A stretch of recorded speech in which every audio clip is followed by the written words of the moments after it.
Oh, and I will be Opening. letting the meeting. public hear. Okay.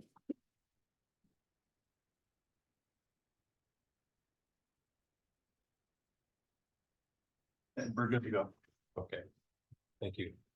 Good morning. This is Ed Hamrick, Assistant Attorney General, and I represent the State Board of Land Commissioners. This morning, the commissioners have been in executive session to discuss the matters that were noticed for executive session. That discussion is not complete, but because of timing, we've come out of executive session. We anticipate going back into executive session later to complete those discussions. But the discussions were all authorized for executive session under 24-64023A, and no decisions were reached in executive session. The board is now on the record and ready to proceed with some of its open session matters. And again, as I know, we anticipate going back into executive session later in the meeting. Thank you so much. All right, we are going to move forward with our agenda.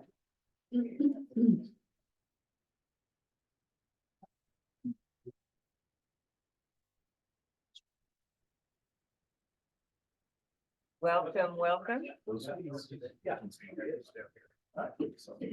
welcome. Yeah, do that. I didn't want to really.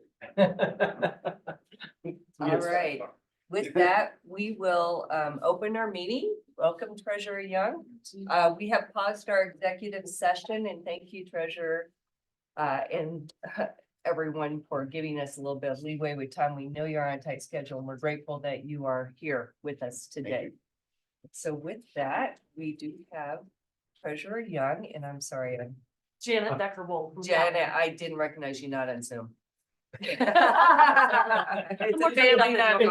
I'm not even sure the last time I saw you in person. That's very amusing to me.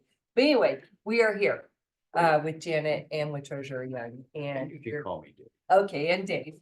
And so grateful you're here with us. And I apologize, Janet, I do know you. With that, we're going to start our Do conversation. we have the slides or? I think we do. Just pulling them up. All right, so I think thank you for carving that time of the meeting to meet with us, and essentially my job is to introduce Janet. Goes through slides, but I'm available to answer questions as well once we get through the slides, so with that, And importantly, Treasurer Young chairs the board on which we serve as the consultants. So, yes, yes. and people have served on that, Yep. currently Christine served on. Yep. Indeed. So I'm not going to go through this first page because it's really busy. It's there as a summary.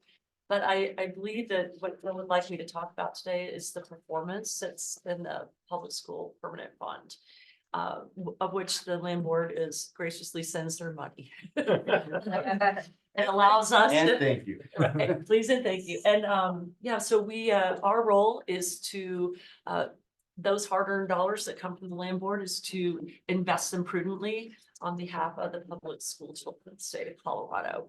So I have served as the advisor to the plan really since the inception of the board. The legislation was passed in the fall of 2016, and Callan was hired in the spring of 2017 to help with all the new capabilities in the new legislation of investing outside of fixed income. They wanted an outside advisor to help advise on how to kind of move from 100% fixed income, which was being managed by Treasury, into a more diversified portfolio where we could earn a little more money. So that was kind of our initial role. So I'll skip that page and please review that at your leisure, but it's just a summary of what I'm going to tell you now. So Callan provides a variety of services to the board. One of them is performance measurement, which is just a regular quarterly activity that we do. We meet with the board, we review the asset allocation and review the performance of the assets.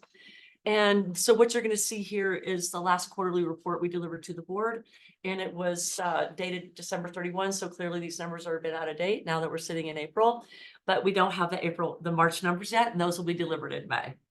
So so these are a little dated, but I'll give you an update on where the assets were at the end of at the end of March, at the end of the first quarter. So when you look at the pie charts on this page, you can see on the left-hand side, we show the actual asset allocation. So where the asset, so if you took a snapshot at the end of December, where were the assets and which asset classes? And then on the right-hand side, there's a target allocation. And I wanted to spend a second and tell you what the difference between those two things are. So when we were hired, we had to set a strategic asset allocation that was looking forward and said, how much in equities, fixed income do we want in the plan, given all the constraints that surround it based on the legislation? So that's what the target is. The target is where are we going? It's kind of our long-term plan. And then the asset allocation is where are we relative to that plan on any given point in time. And importantly, we don't have to be right on those targets. The investment policy statement, which defines the investment program, allows for a margin around that. And so our role is also to advise the board on when to rebalance those assets if they get beyond the range or if they get too close to the top or the bottom of the range. Okay, so part of our review with the board on a quarterly basis is not only where are you, but are we recommending any rebalancing? And the good news is that, you know, we have a gain loss issue embedded in the way we manage the assets here, is that the land board sends money per, quarterly. And so we're allowed, we can use those funds then to rebalance. So it just works out beautifully. So every quarter we look, we say, do we need to do this? If we don't, we can just put the assets where they are. If not, let's lean into equities or lean into fixed income to get them closer to the target. Okay. So that's just a lot of asset allocation stuff wrapped into the performance. But that's part of the discussion that we have. So as of December, we'll get right to the numbers here. You can see in that very first column, in the far left column, these are the primary asset classes that the Public School Permanent Fund is invested in. US equities, international equities, we have some cash, fixed income, which is two different portfolios. It's the Treasury portfolio, which we call market duration, that Marudi Moray manages in Treasury. So that's a substantial part of the assets. Also embedded in that, it's a shorter duration portfolio, so it's not as short as cash. It's a little bit longer, helps protect us against market volatility, and has a little bit of a high yield component for income. Is also embedded in that line for fixed income, and we'll talk about that more in a minute. And then we have what we call high income strategies, because we have a $22 million or $21 million income target to hit the first, if you will, the level of the ladder of the waterfall to provide distributions to the public schools, the School Finance Act. So we have a little bit of a dedicated part of the portfolio just to income generation, right? Because we want to make sure we can always hit that. Now, as the fund has grown, that the need for that has gone way down because the corpus has grown, which means it throws off more dollars. So that portfolio was really important in the beginning because we wanted to make sure we hit that. But as we've added equities, we wanted to make sure that because the dividend yield, the money you get off of equities, is not very much. We wanted to make sure that we were offsetting the equity increase with lower income with a fixed income asset class that has more. So we could take more risk in equities, but not take a chance on missing that 21. Does that? I know I'm this fire hose right now.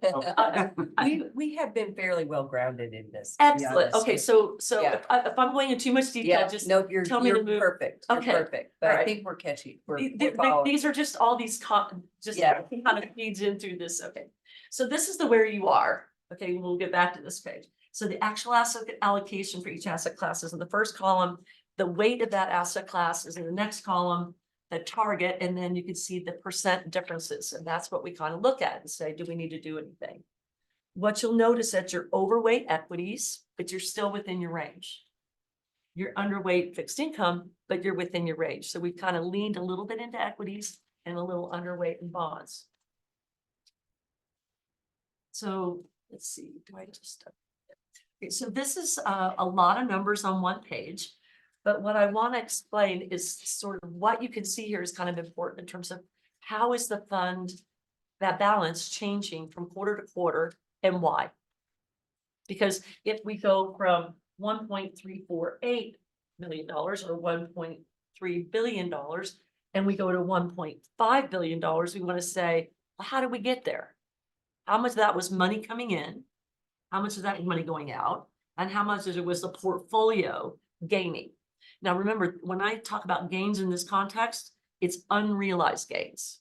It's not money that we sold. It's not cash that we took out. It's just what did the markets do? So it's an unrealized gain. So if you look at this chart, you can see at the top, we look at equities. So it shows you the market value of the equities at the end of December. It shows you the weight of that portfolio, but then go all the way to the column to the right, and you can see the weight at the end of September and the market value at the end of September. So we're going to kind of say, moving from September to December, what changed? Okay. So what you can see is that if you look at the bottom row, you can see that you went from 1.3 billion to roughly 1.5. That was about $150 million that was gained in the portfolio. But if you look at the two middle columns, these are kind of the important ones to help us figure out what happened. The farthest one to the right, investment return, is what did the assets gain or lose over the quarter? Again, on an unrealized basis. So the portfolio gains for the quarter were $106 million. That's a really good quarter. Okay, I mean, really good. And you'll see when we get to the performance numbers where that came from. But you can also see that money came into the portfolio. $44 million came in. Thank you very much, Landport. And then you can see how, as you look down that column, how those assets were allocated across the portfolio. Okay. And we're just filling in gaps sometimes, right? We're just saying, okay, this one was under, this was a little. So we bring, every time we do a quarterly report, we bring a rebalancing recommendation to the board. And then that gets executed by moving that cash into the portfolio. We don't want to leave it in cash because we know that we can earn much better money in the bond market or in the stock market. So we don't want to sit on cash. So we try every quarter to get that done. And then the Treasury executes those trades through their custodian, which is principal.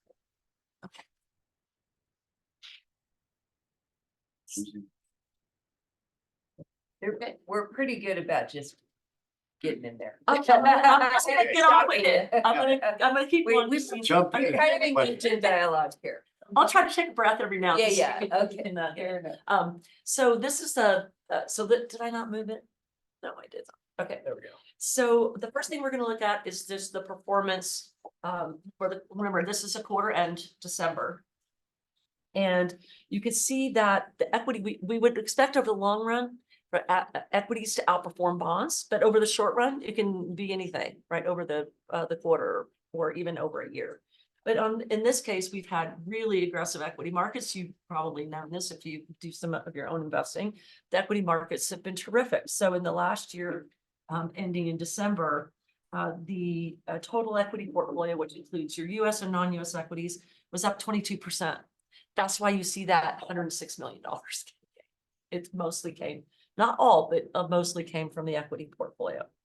And you can see what happened in domestic equities, which is a broad market index, so small, mid, and large cap stocks. The Russell 3000 was up 26. So the reason why your equity portfolio wasn't up as much as your domestic equity portfolio is that international equity was only up 16. Okay. And the equity portfolios are all executed in 4 ETFs by Parametric. So it's passively managed. We're not trying to beat benchmarks. We're just trying to get what we call the market beta. We just want to get the market return. We're not trying to get too cute here. And so you can see that was a fabulous area of the portfolio, 11.4 for the quarter, 22% over the year. Move down to the fixed income line. Again, that's 2 portfolios. It's Maruti's market duration portfolio, and Janus Henderson manages short duration portfolio. And you can see the returns from there are nicely positive as well. I mean, you wouldn't expect a large return from bonds, they're bonds. But you can see that the bond returns were 5.8% for the year and 6.5% for the quarter. So again, kind of hitting on all cylinders here. So moving down to the high income portfolios, this is the area that we are looking specifically for income and less in capital gains. They were up 11.4. These are bond portfolios, but one of them is high yield. So we would expect high yield to do well, but high yield did really well, better than we would have expected, up 11.4.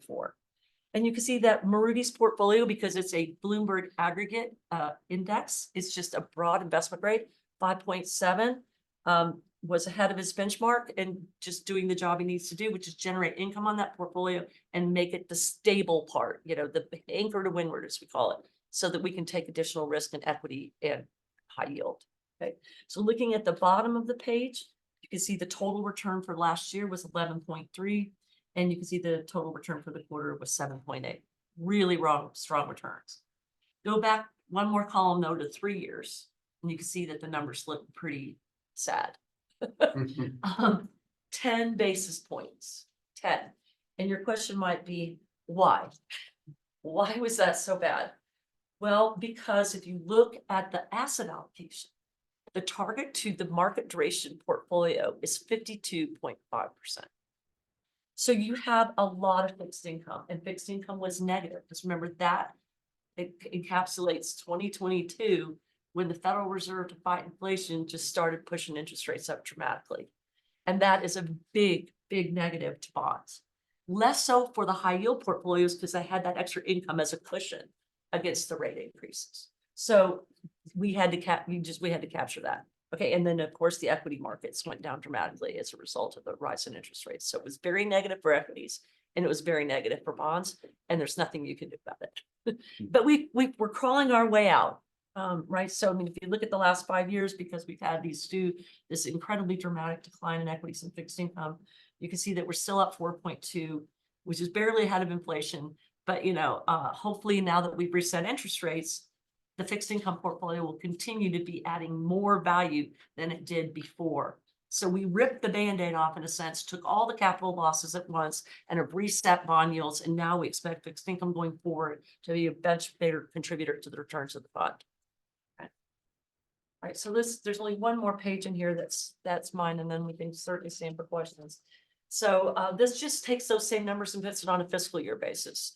So over the fiscal year, because it's a June to December, 7.3% for equities, 3.4% for fixed income, the total fund up 5%. So we're on a good start to the fiscal year, and we'll see how the remainder of the year goes. As you know, equities have been pretty rocky lately. The Federal Reserve has had to pause on their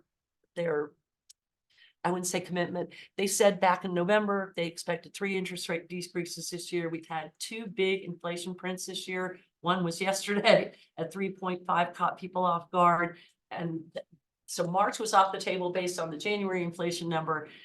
June is probably off the table now because of the March number. So we'll see if we'll get 3 in this year. So that's kind of, the equity markets are a little skittish because they don't know what's going on. They want lower rates. The market rallies when rates go down. They don't like it when we have high inflation. They don't like it when they don't know what the Fed's going to do. So who knows what's going to happen between now and the end of the year, or now in June when you finish your fiscal year. But I think it's safe to say, and we have an election this year, of course. And we have 2 wars going on. So, there's a lot of uncertainty, and the equity markets don't like uncertainty. So, but off to a good start. With that, I will stop and stand for any questions or. Well, and Janet's the brains behind the operation with. I'm just with all- pretty face. Yeah. Janet is the board. I really want to commend your work and thank you for always translating this in a way that's really understandable and digestible. So we'll open up the conversation. Josie? So, well, thank you also, Janet, and also Dave.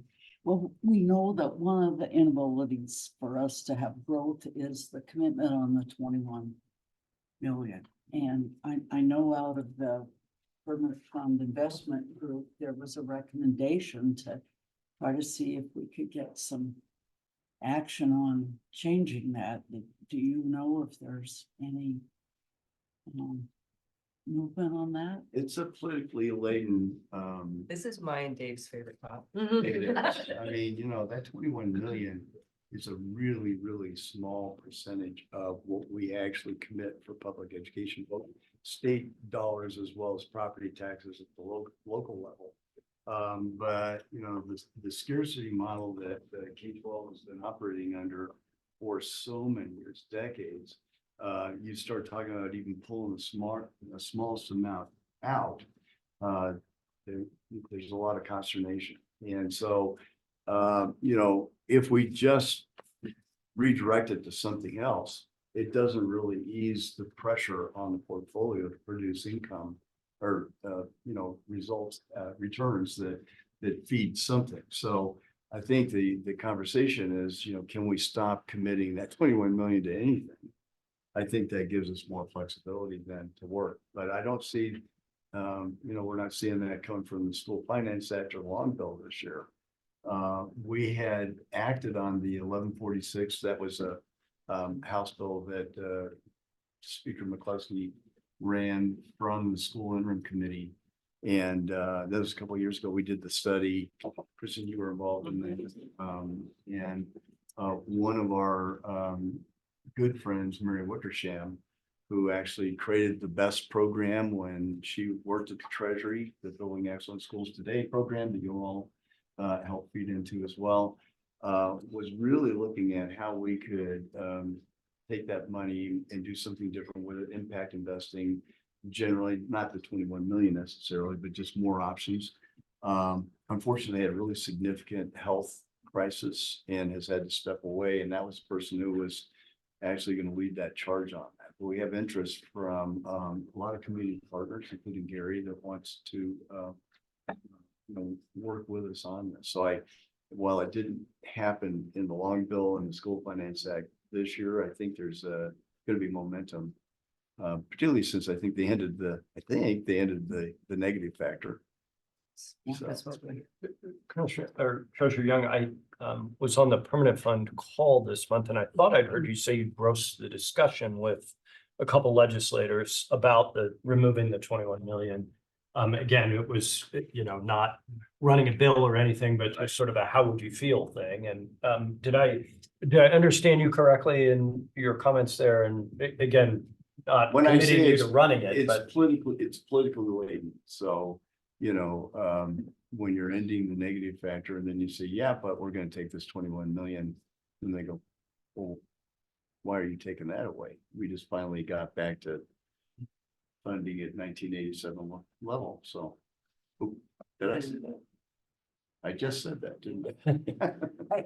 For me, I think it's an education and outreach kind of strategy that has to happen along with that, because when you see the bigger picture, it's really going to be okay to do that, but I think people don't understand even the BEST program fully, Right. much less the investment strategies behind the permanent fund and the work. And frankly, don't know us either. So we're sort of in this conundrum around helping to educate some members of the legislature and interest groups around why this probably makes much better longer term sense, both for the health of our portfolio, but also I think I've always felt like that could allow us a different ability to fund at a higher level, Whole which is different sort of the strategy. collective Right. goal. So Right. And I mean, Janice talked about this. We'd have a completely different strategy if we weren't so heavily committed to 100%. producing that. And I think part of that problem is just the size of the numbers. People's eyes glaze over when you start talking about the millions and billions, right? They lose track of what that is. I know all of you get it, but a lot of people, think that, what they make in a year compared to 21 million. And they go, that's a massive amount of money. And you say, it's, 0.2%, I think, of the school. It's act or less. But that, it's all numbers, and we have to find a way to actually help them understand. I've that's really always thought it'd be dropping the great if we could partner with you to do this sort of collective work on both the education and outreach, explaining the 21 million, sort of the visioning around. bucket. And once the negative factor is kind of maybe addressed, the BS factor, as it's fondly called. Maybe That's there's, budget stabilization. yeah, it's a real negative. For the audio. Yeah, I should clarify that, but That's a good idea. it would be nice to partner with you because I think we share a collective vision for our work and what the fund, the reality of the fund and how it works.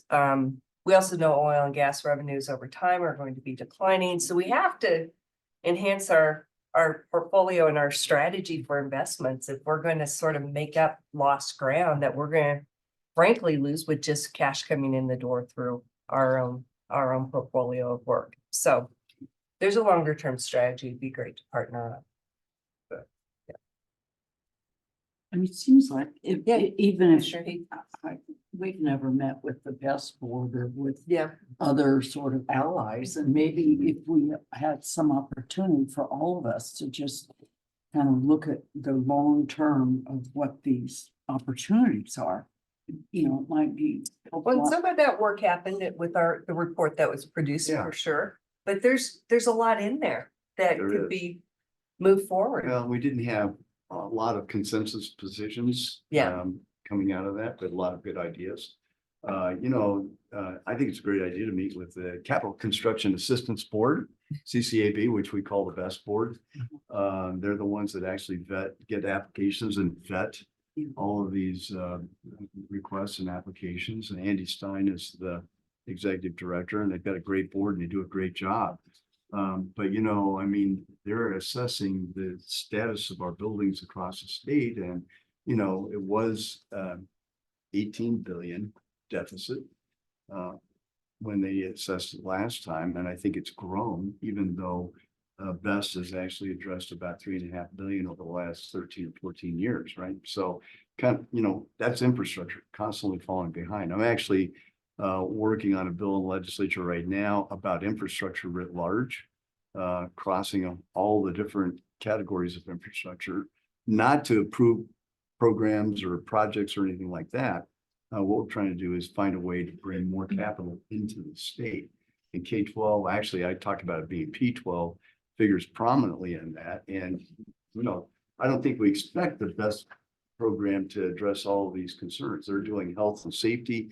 That's what they should do. But we can't ignore if we build a bunch of affordable and accessible housing and all of a sudden class sizes go from 30 to 70, that's poor planning. And we can do better. So this is this infrastructure financing authority that we're proposing called BUILD. And you may hear some more about it if we get this thing introduced in this session. So it's not for lack of trying, Bill. These are complicated and they're threaded together. But we're pursuing some options here. Well, we're hearing from Andy after you. Oh, Yeah. good. So- Sitting right Right behind with you. you. Thanks for the. I will say one of the highlights of our work is we get to tour best schools when we're out around the state. So Yeah. it's really awesome. We have one in Greeley. Yeah, it's really awesome.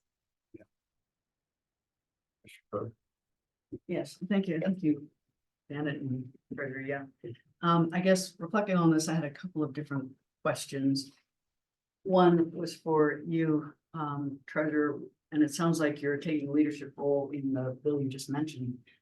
But looking at the good work that came out of that finance working committee, granted, lots of ideas, herding cats, trying to assemble what's feasible and what's not, but it did seem like 3 very discrete recommendations got the backing of most people.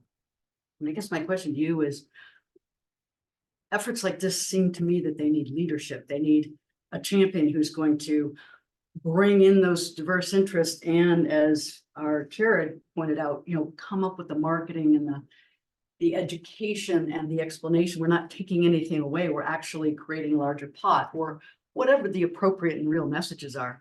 And I guess my question to you very personally is, because I feel very strongly about this issue on the State Land Board, is how can you be our champion with us behind you to try and enact with the support of that working group, 1 or 2 even of those recommendations. They're so well based in practicality and in future financial flexibility. How can you take some leadership and how can we support you in that? Great questions, and I'm happy to do leadership. We do have a capacity situation in the Treasury also, as far as staffing. I worked very intensely with the Joint Budget Committee. I can go out and wave the flag, but if I don't have the actual budget and FTE to actually act on it, then it's a lot of flag waving without actual results. I mentioned Mary Wickersham was going to take a leadership role on this as well. And I do think once she comes back to full health, that she'll be that person that I point at and say, please help us get this done. We actually hired, we had the controller for the Treasury retired. We knew it was coming. We went through a whole process and hired somebody overlapped. I'm not talking about your question specifically. I'm talking about the capacity of the Treasury. an example of this is the controller position. So we hired somebody, fabulous person, overlap the two so that there could be a brain dump from the person who was leaving in, you know, a good transition there. And then this new controller was offered her dream job, and a couple of months later resigned. And now we'd lost the brain dump because our old controller is gone, and she's still living, but she's not coming back to do that again. And so we've hired somebody, but it, you know, you want to assign tasks to people within the treasury to do the work. But if they're busy on HR issues, trying to interview and go through a process to actually replace a position that's so important like this one, it just consumes a lot of capacity in the treasury. I think we're making headway, but I think you all know that there's not parity to the private sector in any of the work that we do, particularly in the finance area, in the investment area. We were just talking about that. So I think we've been working coming out of COVID to get that, but we're not as nimble as a private company would be to actually just hire somebody who have to go through processes. And so I think we can get there, but you know, we got a lot of initiatives going at the same time, and with Mary not available to drive this, it just stalled, frankly.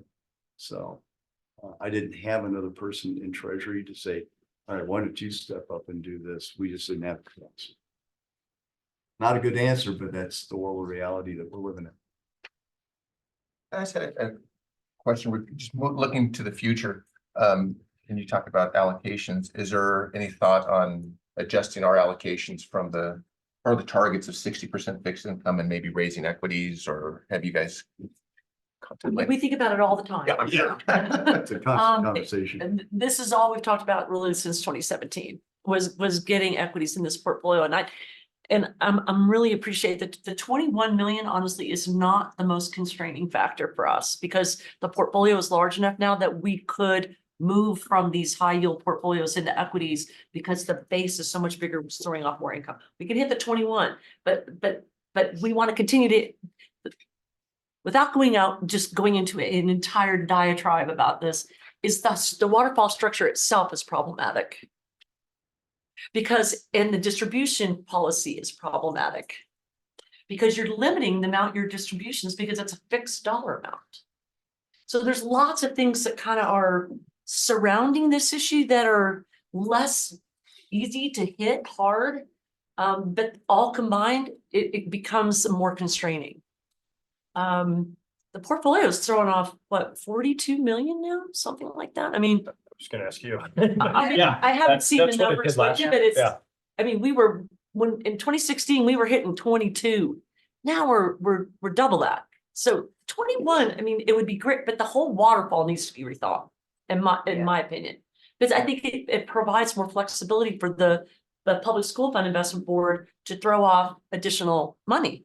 But then that Can you becomes, explain the waterfall part of it? yeah. I'm so- sorry, I'm just. Sorry, no, there's embedded in the legislation for the Public School Fund Investment Board is there's a waterfall. Okay, so the first 21 million goes to the Public School Finance Act, and then the next money goes to BEST, and then there's another, so there's this tiering system of where the money goes as you go up.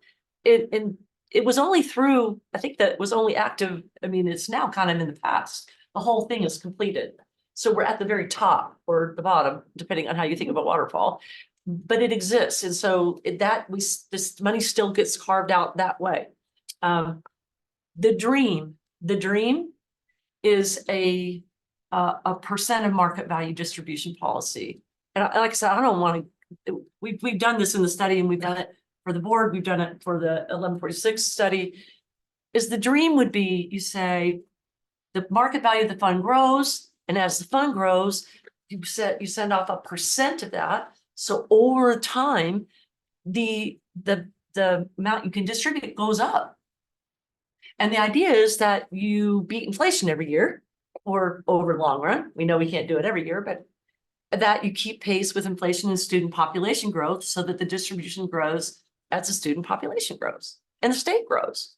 But that's really hard to get to from where you are, because of the way that the legislation and the Constitution is Yeah. written, so. Bill's gonna chime in. Well, I want to sort of build on the question a little bit and, I mean, I guess it goes back to what is the main goal of the portfolio? Is it income or is it growth? And it is built right now to be an income portfolio, not much of a growth portfolio. I think in today's higher interest rate environment, if you could still achieve the same amount of income with a lower amount of bonds because rates are 4 instead of 2 or 3 instead of 1.5, whatever they are. And it strikes me that there's still room now to tilt, instead of being 30% or 35% equity, you still get to 40 or 50% equity and achieve the same level of income because bond yields are higher. That is an absolutely true statement. There's this additional gain loss provision that does come into play if we've kind of stepped into it over time. And to see how we can manage that gain loss provision. Because we never want to have a net realized loss, at the end of the day. Because then Treasurer Young has to pony up the money, right? And I know that we don't have to sell anything, and I understand all the. I don't personally. Get out of your wallet, Treasurer Young. But there's some other It's things an impact around to the that. General fund, the JBC then would have to come with that money. I'd have to. come Right, with- it's- That's why. We've been able Never to happened. manage, so we've learned over time, when we first got here, we didn't think you were gonna have more than 20% of equity ever. Because we thought that the volatility that equity would bring would start bumping into this, and now we're at about 35%. So we've gotten here, we could go further. We You're not could. constrained to do that. Having the gain loss provision extension to 18 months was huge, because that allows us now more time to work that out, so we can step in more. And honestly, right Better now. coordination across the portfolio. Exactly. And that's the thing, is we've got a good system down. We need a portfolio administrator, but that's another problem. To help coordinate the board's business on the public school fund, permanent fund side, is to coordinate those gain losses across the entire portfolio. And now we have so many different tax lots now in the ETFs that we can manage, we can realize gains and losses. So it was our intent. We review the asset allocation every year. We didn't do it now because we were kind of waiting to see what was going to happen with some of these the 21 million and some other things. And it looks like now we may not have a resolution of that this year, but we are almost at the top of the range in equities. So we've moved it within the confines that we have, but you're right. The next step is move the range. Change Move the the policy. target. My, And that's the next thing we're going to look at. Thank you. my perspective is we have a couple of fears driving this out in the world. We have some structural issues, but this fear of, having to backfill from the General Assembly, which we don't believe is a real fear, honestly, but that's out there. So nobody likes that. And then you have the 21 million, which is this much in terms of school funding, but it's a number that it's a big number Sounds big. to the real world. Right. But not in the scope, right? So I think we have a couple of things pushing against us. And we feel urgency because we see a declining revenue stream coming in, oil and gas being our largest revenue generator by far, as we scramble to backfill with bringing renewables and other things online as fast as we possibly can. We see this reality looming ahead. And I think the urgency you're hearing from this commission is we don't want to get in a place in a declining revenue environment where all of a sudden it's really impacting the monies that are flowing into the treasurer's office to fund these things. And having to do that in that sort of environment, I think would not be great, right? So we'd rather be proactive, knowing that's our future.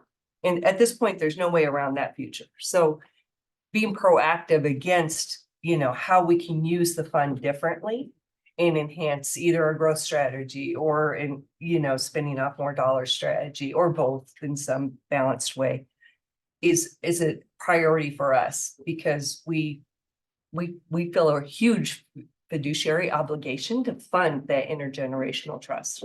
So it isn't just about today's environment and even today's crisis around from my perspective, school funding in the state. It is about looking toward the future and how do we how do we do different? Because I think if we keep doing the same, eventually this is gonna hit a real wall in terms of what we can generate to help sustain this. But you know, that fear, the first fear you mentioned about having to backfill, you know, having lived through the quick V-shaped recession following COVID. When the Joint Budget Committee had to cut 3.3 billion, 22% of the general fund. Was Yeah. that's a lesson in reality. And so some of these fears are, Our, you know, our are gre- based in I was reality. there Yeah. with the Great Recession, we had to do a similar Exactly. thing, but what happens is honestly, the negative factor, the budget stabilization, the BS Yes. factor. And they they're always sweeping the General Assembly is always sweeping our money, you know? So these are not great long-term sustainable strategies. It was okay to do. I 100%, I get Yeah. it. I was there. I'm sure I voted to do it. But it's not a great long-term kind of comprehensive strategy. Right. And you all have shared Janet's work in particular, other states and how they do this, and they have some great models that it's not like we're without a path. We have some models in other states that we could do, but it's politically uphill. It does take time, energy, and effort. We can't run a bill. The land board doesn't get to just run a bill, so we can't do this. So Right. I think when you hear we need leadership, it's around.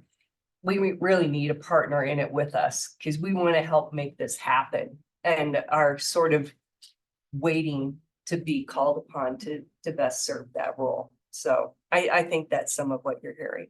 Right. But we take our job really seriously and we know that Clearly. these dollars are not going to be there in the same way down the road, maybe certainly past our terms, but our job is to make sure that we have a pathway forward from here to there.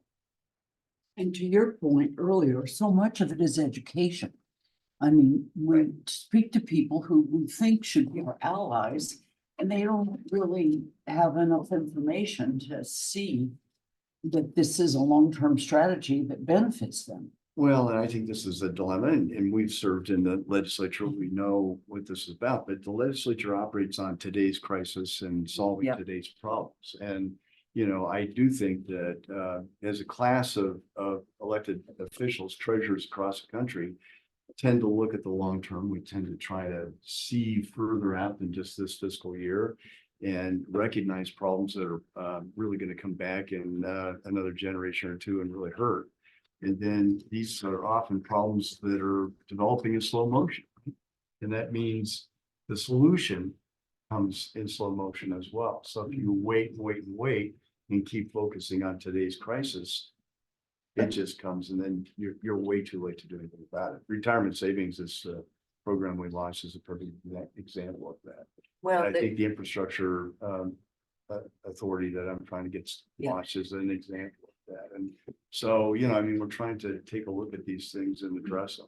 But Dave's exactly right. And the churn in the legislature with term limits, and people often don't make it their whole, certainly not 2 terms.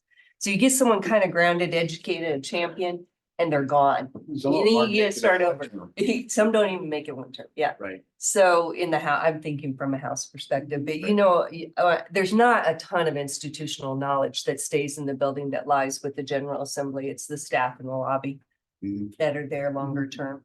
So it truly is hard to implement long-term change Mhm. in that environment, Mhm. but we really want to see it happen. So, I will gladly be your partner. Right. I will do. Thank you. You know, we're looking for that opportunity where we have these other issues in play and moving. And then we have capacity to actually step up and have staff behind it, not just me with a pretty face talking about it. 'Cause that's Although you're not a compelling. winning combination, right? you're there. compelling. We're like, Dave, go sit in front, go testify. You're Yeah. compelling. Yeah. So we're with you. We appreciate your time with us this morning. I know you've gone over a Thank you. I know little. you're very busy. So. And Janet, you look fabulous. It's funny. I knew you were coming. I have a head cold. I'm like, okay, it'll come back to me. But really, really appreciate your time, appreciate the work. And we'll keep working this issue together because I think we have a common interest and a shared vision for where we want to go from here. Thank you. All right, Thank you. Thank you. Thank you very much. And you're welcome to hear from Andy. I should just stay and, you know. You get one up should. Here, you have that time. Andy, well, we're I'd gonna, exit in the middle. we're gonna, what the plan is we're gonna hear from Andy Stein. As complimentary to the treasurer and Janet's, conversation with us. And then we will go back into executive session before we get further into the agenda. You just give me a couple seconds. Use the arrows. I'll give you your mouse back. I'm sorry. I'll give you this mouse back. Oh. While he's working on that, I just wanted to, now that I'm sitting here, continue that conversation and acknowledge the conversation about cooperating with the Capital Construction Assistance Board. And I do agree that there is probably absolutely a high level synergy there that the different bodies could start working toward. And if that means board on board conversations or Bill and I working a little more closely to communicate back and forth between you all, I'm absolutely open to it because we do have the same interests, right? Continued revenue at certain levels, if not moving to the grant program. And you'll see at some point here, we don't see the request or the need going down. And so if the revenues were to drop, then that would be really unfortunate. Are we ready, Nick? Oh, We're testing new technology Well, Brandon, today, so we have these microphones, yeah, this is all new. I thought those were- Well, we knew you were coming, Dave. And we had to fix up the. Wow, lights. that's high tech. Yeah. Are we ready now? Andy, if you want to introduce yourself in your role, we will start with your presentation. Thank you. I'm Andy Stein. I'm the Executive Director of Capital Construction for the Colorado Department of Education. I'll show a couple different programs that we manage in my office here in a second, but the main effort is the Building Excellent Schools Today grant program, which you are all very familiar. So I'm happy to be here. Thank you for inviting me. Appreciate it. This is a list of all of the different programs, and for the sake of time, I won't go through all of them, but the top there is Best Grants. We have two different types of grant funding sources, cash funds and lease purchase or COP funds, where we sell bonds to fund larger school projects. Cash funds typically go to some of those smaller projects like roof replacements, HVAC and security upgrades and such. We also have an emergency grant program. It's only $1 million that's set aside and it's to be repaid by the school district or charter school when we have the opportunity to. And so it does really get used very often. The first time that we really extensively used it was during COVID for a lot of HVAC improvements in schools to improve air circulation. And then we always have some other grants as assigned, full day kindergarten grants, air quality improvement grants, last year's supplemental grants. And then we have assessments. We have a full team of 10 now, I believe, doing assessments across the state. And their goal is to do a facility condition index report on those schools to tell us what kind of a condition they're in. It really gives the Capital Construction Assistance Board an apples to apples comparison of two schools who might be requesting a similar project. So if there's two schools that need a school replacement, they would have a level, a numerical level based on that, and say one school has a 75%, that would suggest that it's in need of replacement, where another might have a 50, and it's maybe not quite there. So that gives the board some practical numbers to look at and making these considerations. And then we have the Charter School Capital Construction Program. It's another set aside for charter schools specifically, essentially because they have challenge accessing bond dollars. And that doesn't really impact the state land board, marijuana excise tax, and School Finance Act dollars go into that program. And then we are also the delegate to the Office of the State Architect. We have one building that the Department of Education owns, the Colorado Talking Book Library, and we help support that project or that building in their construction projects. So as you know, BEST is a grant program for school renovations, new construction funded through local matching dollars, the Colorado State Land Board, the Colorado Lottery, and marijuana excise taxes. We have a 9-member appointed board. Per statute, our priorities are health, safety, security, and technology, then overcrowding, then technical education programs, and then projects to remove American Indian mascots from schools. I always highlight the #1 red there, the health, safety, and security, because we never get past health, safety, and security. Our board could even score a CTE program request higher than one of those priority 1 projects, but by statute, we fund all of the priority 1 projects first. And this is just a list of the different backgrounds of our board members: superintendent, an active school board member, a facilities planner, another facilities planner, someone with expertise in technology, a school finance expert, an architect, an engineer, and a construction manager. And they're appointed by 3 different bodies. I'm moving kind of quick because I think most of the time it's pulled out. This is just a high level overview of our, well, I guess it gets down in the weeds, but it's what we're doing year round. I circled there January 8th through February 5th. That's when application portal opens and we start receiving applications. And then with the star there, April 13th to May 13th, that's when the Capital Construction Assistance Board starts reviewing grants. So we're about to hand them their packet of grants to review and next week. And that is all in anticipation of May 13th through May 15th is when the board meets to review and score all of those grants. Andy, to give these guys a sense of scope, how many grant requests did you get for what dollar volume and what would you have available? Because the need is so much greater Yeah. than. And I hope there's a slide in here that says more Okay. specifically, but I'll tell you, yesterday, I think I heard it was about 52 or 55 grants. The total request was $650 million. The total project cost is $900 million. And we're looking at about $150 million in cash against that 600-ish million.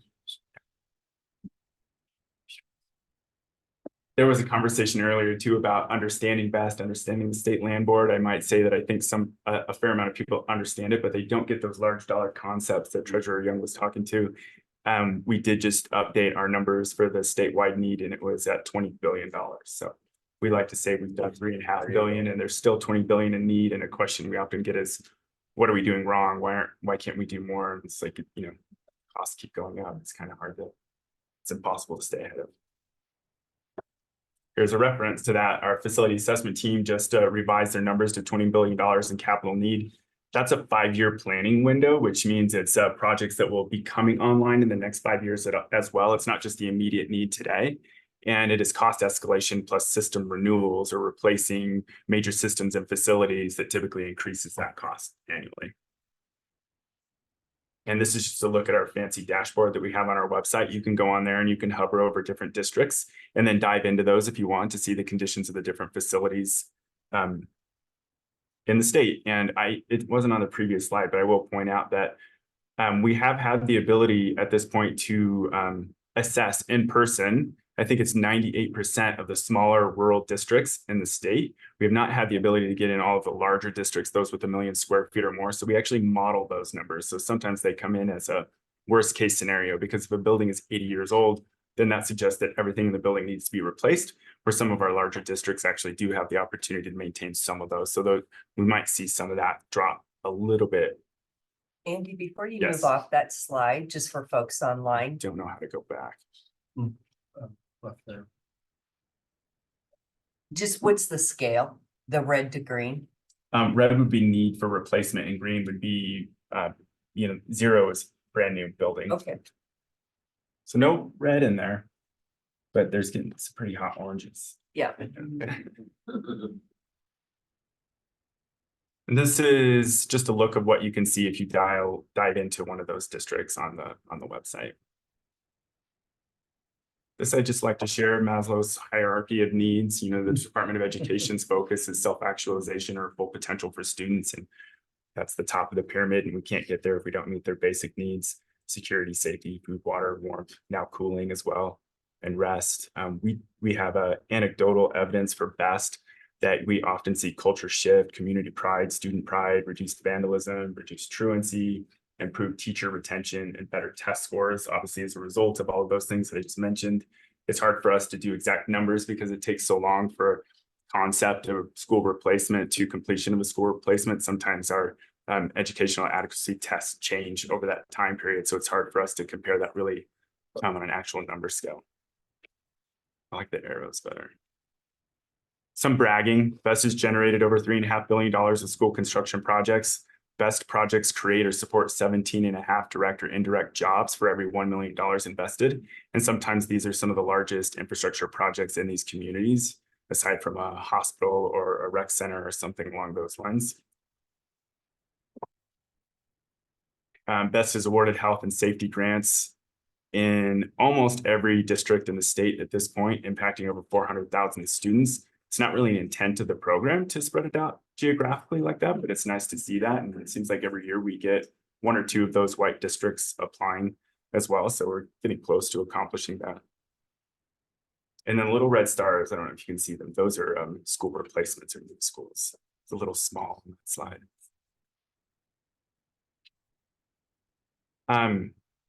Project type versus dollar amounts through fiscal 23. What am I trying to say here for you all? School replacements and additions and renovations account for nearly 90% of the total cost, that $3.5 billion. So that is the blue triangle on the left. But what we like to point out to people is that the majority of the projects that we're actually funding is about 75% of that. So that's the rest of the pie there. The orange is roof repairs and replacements. The gray is safety and security. The yellow is HVAC, and then the light blue is other. And that's often a question we're asked the legislature, where that money's going. Some interesting projects recently, Canyon City Middle School. It's a renovated historic high school and built an addition in 2021. The total project cost was 32 million and best contribution was the total project cost was 32 million, best contributed $23 million to that project. I really like this project because it was a historic building and there was contemplation of tearing it down, and they decided to keep it and build this addition on the back. And you can see some of the interior work that they did there. On the upper right is an elevator shaft that's clad with the old gymnasium floor. And then the library there is now an inside building with a previously exterior wall. So some nice brick finishing. So kind of a cool project. Another type of project for Holyoke High School. This was a total project cost of 4.7 and best contributed 2.5 million. There was a lot of ADA accessibility work and then security vestibule in the front. We have a lot of projects that's just moving administration to the front of the building and creating vestibule so that they can control traffic in and out of the school. I have the wrong title there. Milliken Elementary School renovations was an emergency grant in September. That improved ventilation and air quality issues. And then they also had another renovation grant after that resolved myriad health, safety, and security problems in the school. The total of both projects was $13.6 million. And you can see that best contributed 6.2, I think it was. I did the math right there. The best grant program from fiscal year 09 to fiscal year 24.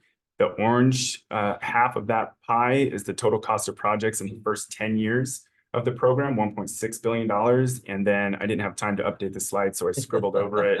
The blue on the right is the last 6 years, and that was $2 billion. So quite a lot of escalation of projects. That has a lot to do with issuing COPs to do those larger school projects that we were just talking about. Over $100 million in other grants is assigned are not in that dollar amount up above, as well as that charter school capital construction fund distribution that I talked about earlier.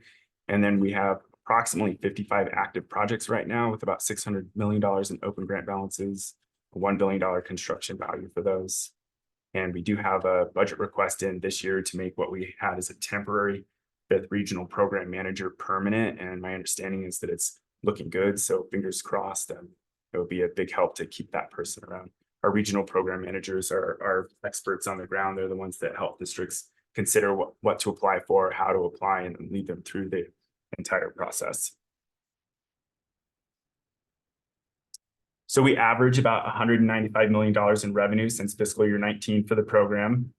The annual COP debt service is just under $62 million, and that's through fiscal year 2046. Our administration of our office costs about $2.5 million. And we started working on this forward funded model in 2021 to calculate the available funds for grants each year so that we can set some sort of a baseline. Districts really ask us, how much money are you going to have? And so we just now start with about $100 million. We'll say that we might have, but what we're doing is there's only a requirement to make 1 year's debt service payment and to hold on to the $1 million for emergency grants that we were talking about. What we've done is added in all of the obligations for previous years because construction projects take 3 to 5 years to complete. So we're putting that in the fund balance as well to say that we need to hold on to that money, plus that 1 year's debt service and then the $1 million. So like I said earlier, we're looking at about $150 million this year. Considerations for this board is Are there the possibility to do more COPs? Do they want to? P3, public-private partnerships for school districts, efficiencies in BEST, perhaps multi-district deferred maintenance projects. We're really thinking about anything we can do to stretch that money as far as possible. The bottom there is revenue sources into the Capital Construction Assistance Fund for the life. So the blue is the State Land Board, obviously the largest contributor. Thank you very much, State Land Board. The yellow on the bottom right is marijuana excise taxes. Quite a jump and a boon to the program really over the last handful of years. The gray is lottery proceeds, and then the orange is interest earned in the assistance fund. And I thought I had a yellow highlight on here to show you fiscal year 24, but it's not showing very well. So fiscal year 23 is when we received the $142 million, the largest or one of the largest distributions from the State Land Board. And I wanted to just point out to you how helpful that is, because if you look at the fourth column, which is marijuana excise taxes, you can see that those revenues are all over the board. They started at 50 million, then went to 90, dropped to 40 when there were budget cuts due to COVID, and then jumped to $108 million and it dropped back down to $57 million. It's really difficult to plan what you're going to have for grants for the next year when there's those types of resources coming at you. And then I wanted to point out for you as well, the State Land Board, again, the second column to the left, that we project fairly conservatively for what revenues we'll have in future years. We anticipated $80 million in fiscal year 24. And then if you go 25 and beyond, it's $40 million, which is just the minimum amount that the Land Board is supposed to transfer to the Capital Construction Assistance Fund as statute is written. Next to total revenue, JVC transfers and other transfers, and that moves all the time. I never know exactly what's going to be in those numbers. That 20 million that it says for fiscal year 24, I think is actually no longer there. So that is why we were at 175 million for this year, and then it just dropped to 150 million-ish. Fiscal year 24 and 25. So in fiscal year 24, we had 54 grants requesting $500 million from BEST with a total project cost of $750 million. We were able to award $120 million to 20 projects for a total cost of $205. Then we also had supplemental grants related to inflationary pressures, a special bill that was passed, and there was another $39 million to 11 projects for that grant program. Fiscal year 25, these numbers are, I think, slightly different than what I told you earlier. That's because we've had a couple projects drop out as we've gone through review, but it's around 55 grants for $650 million with $900 million in total project cost. In that list, we have 11 projects that are requesting over $25 million. The largest request is asking for $64 million, again, against our $150 million for awards. So that's very tough. The total project cost for those 11 projects is the bulk of what we're looking at, $625 million.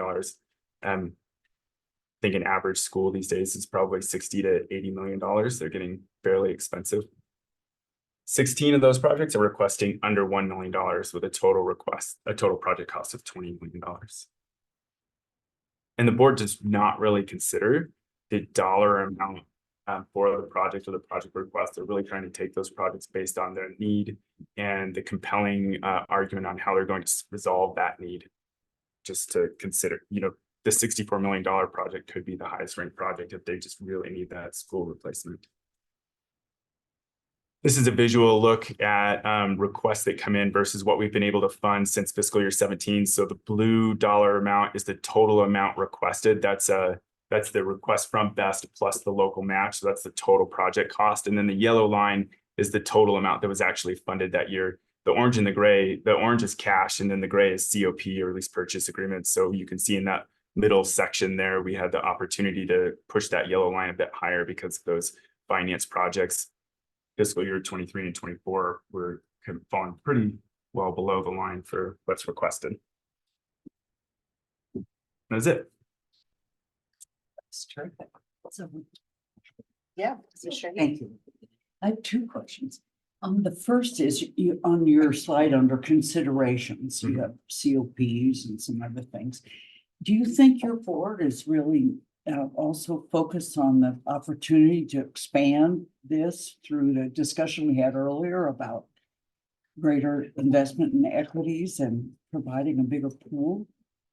I definitely think that the board is interested in having conversations about what future funding is available for BEST and how that would work. I think part of the conversations earlier, they understand as well that oil and gas revenue is not going to be here forever. We do listen to Bill when he shares information with us for future projections. And so it's absolutely a consideration. We had at least one board member on that committee as well, on the working group. And so I do think that there's interest there in having some of those conversations. But maybe would be open to conversations where we could jointly talk about Mhm. options at least to think about. Yeah. And I guess my other questions unrelated, does any of the IRA money come in it comes into the state, can it be used in these programs? I think anything can be accomplished. We have our set revenue sources that are coming into the program. That answer your question? No, Inflation Um, Reduction Act, the federal funding, is that what you're referring to, Commissioner? you know, the sort of capital construction that's available under the federal. Like typically, most of the federal funds that I see come in are accessed at the local education agency level, and then they might take that money and pair that with a BEST request, or they might use that for their matching funds. A lot of times the calendars don't work out perfectly for them, so that can be a challenge at times. And then, of course, those larger projects, I think, are really good opportunities for additional federal funds because smaller projects tend to look away from them because of the additional requirements that come along with adding federal dollars to a project. Well, I just meant the IRA dollars that are. It's just money that's being given significantly larger to the right now. state, and the state's having the It's opportunity. filtering through some different Mhm. avenues. I will look into it and I will give you a better answer since I don't seem to be answering it well. Thanks. You've got a question, and I have one as well, but please go ahead. Thanks, Andy, I learned a lot about the BEST program and details like that.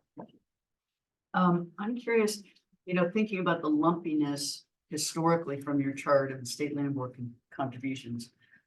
Is there a mechanism where you all can, and I know the needs never met sufficiently, so it's probably hard to do this, but I wondered mechanically or legally if you could establish sort of this reserve of funds where you weren't giving out the whole 140 that you got from this funder anyway, but holding some back to help even out years where it's lower.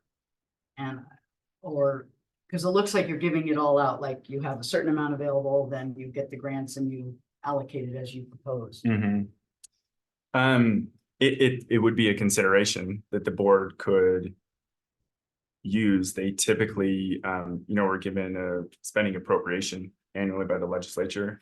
And so maybe some of that consideration happens when those folks are discussing how much to actually allow the program to spend.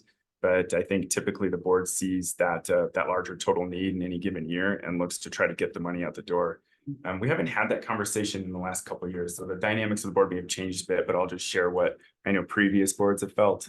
A couple things. One is that it's better that money get put into the schools now rather than sit in this fund and do something that's fairly marginal against the overall need. And of course, there's always that concern too, that in a downturn in the economy, that money could be appropriated for other uses. Yeah. That's probably very compelling. Feel your pain. I have a comment and a question. First, thank you for your work, and I'll speak for myself, but I think I'm speaking for a lot of the commissioners and staff here that just going to tour these schools is so powerful for us to see the end results of the work that we all do every day. And so, thank you for making that possible. And I think we love the alignment of managing an intergenerational trust that funds intergenerational buildings. That just feels so good and powerful and a wonderful alignment. So that's sort of the comment. And you may have also seen in our strategic plan, we have a vision, not the mission, but the vision of being able to fund capital construction for every school that wanted it. And I think, we're not going to get there in the term of this board, but I think there are paths to put us on a path to do that. And that sort of ties into the question. I was struck by the slide where you got 140 million last year from the land board and are budgeting 80 and then 40. And while I appreciate conservative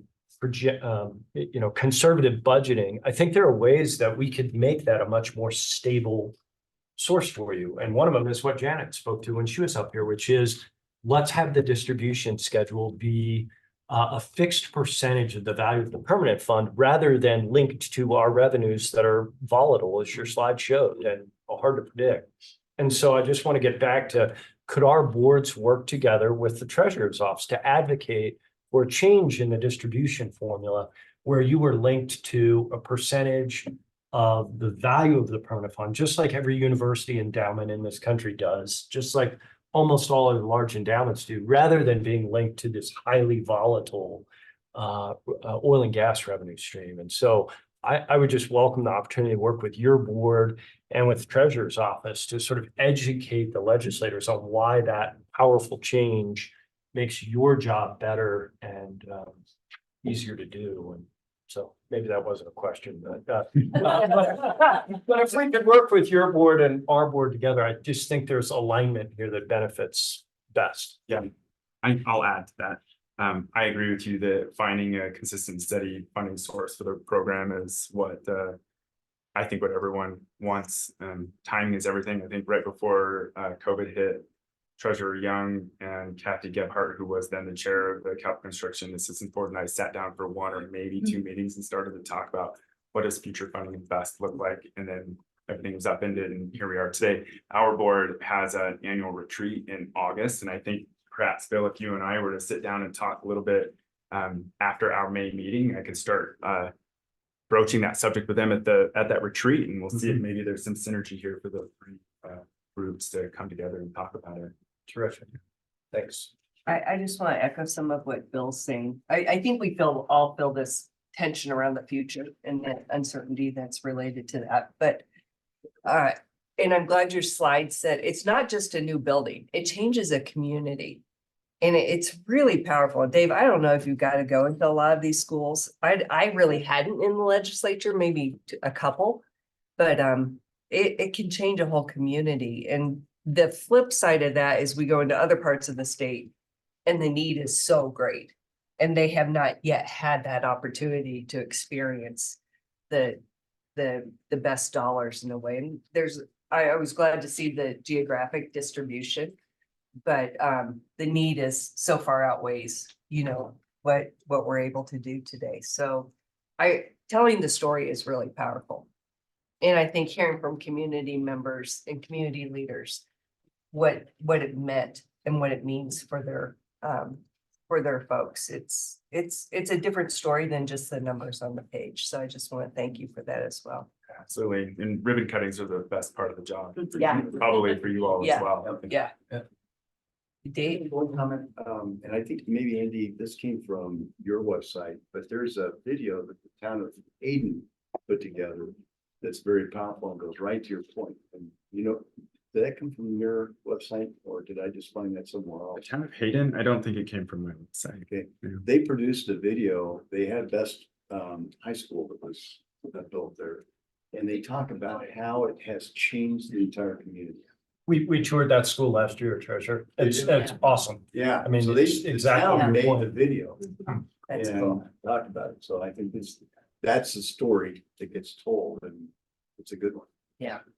I throw this P3 concept out there. That's more my interest, I think, than maybe others at this point, but it just makes me think of Hayden, although it was not a P3.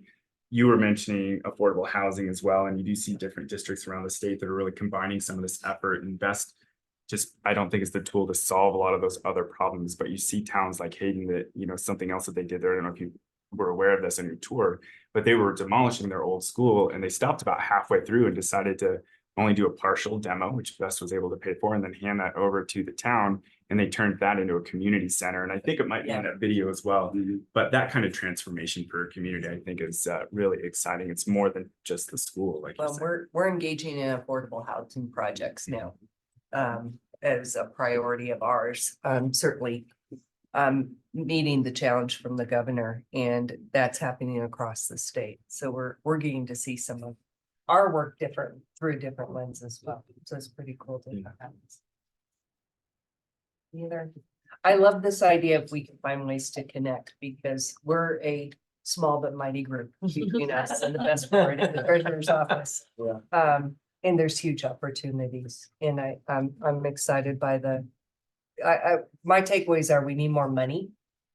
And the legislature needs to stop taking all our money and think creatively and innovatively because the future's gonna be challenging, but that's also an opportunity for us to do different. All right, thank you. Thanks for having me. Thanks so much. All right, can we take like a 10-minute break and thank our guests and we'll come back and we'll go back into executive session. I think. So. Reading our minds. Yeah. I always love hearing that. I love seeing where the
I've got the mics open and we're recording. Okay, let's, all right, so commissioners, if you haven't gotten the word, we're going to go through our agenda.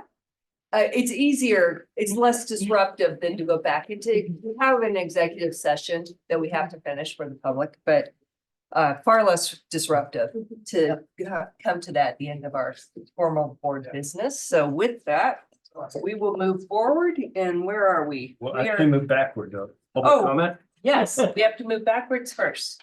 Yeah, let's open the meeting with public comment for any non-agenda items. We did not receive any on email to let folks know, but if there's anyone from the public who wants to comment on something that we will not be discussing today. Yeah, so folks listening along online, if you'd like to bring a comment about an item that does not appear on our agenda today to this board, you can do that now by using the raise hand feature on your Zoom viewer. And we'll give you a few seconds to queue up. All right.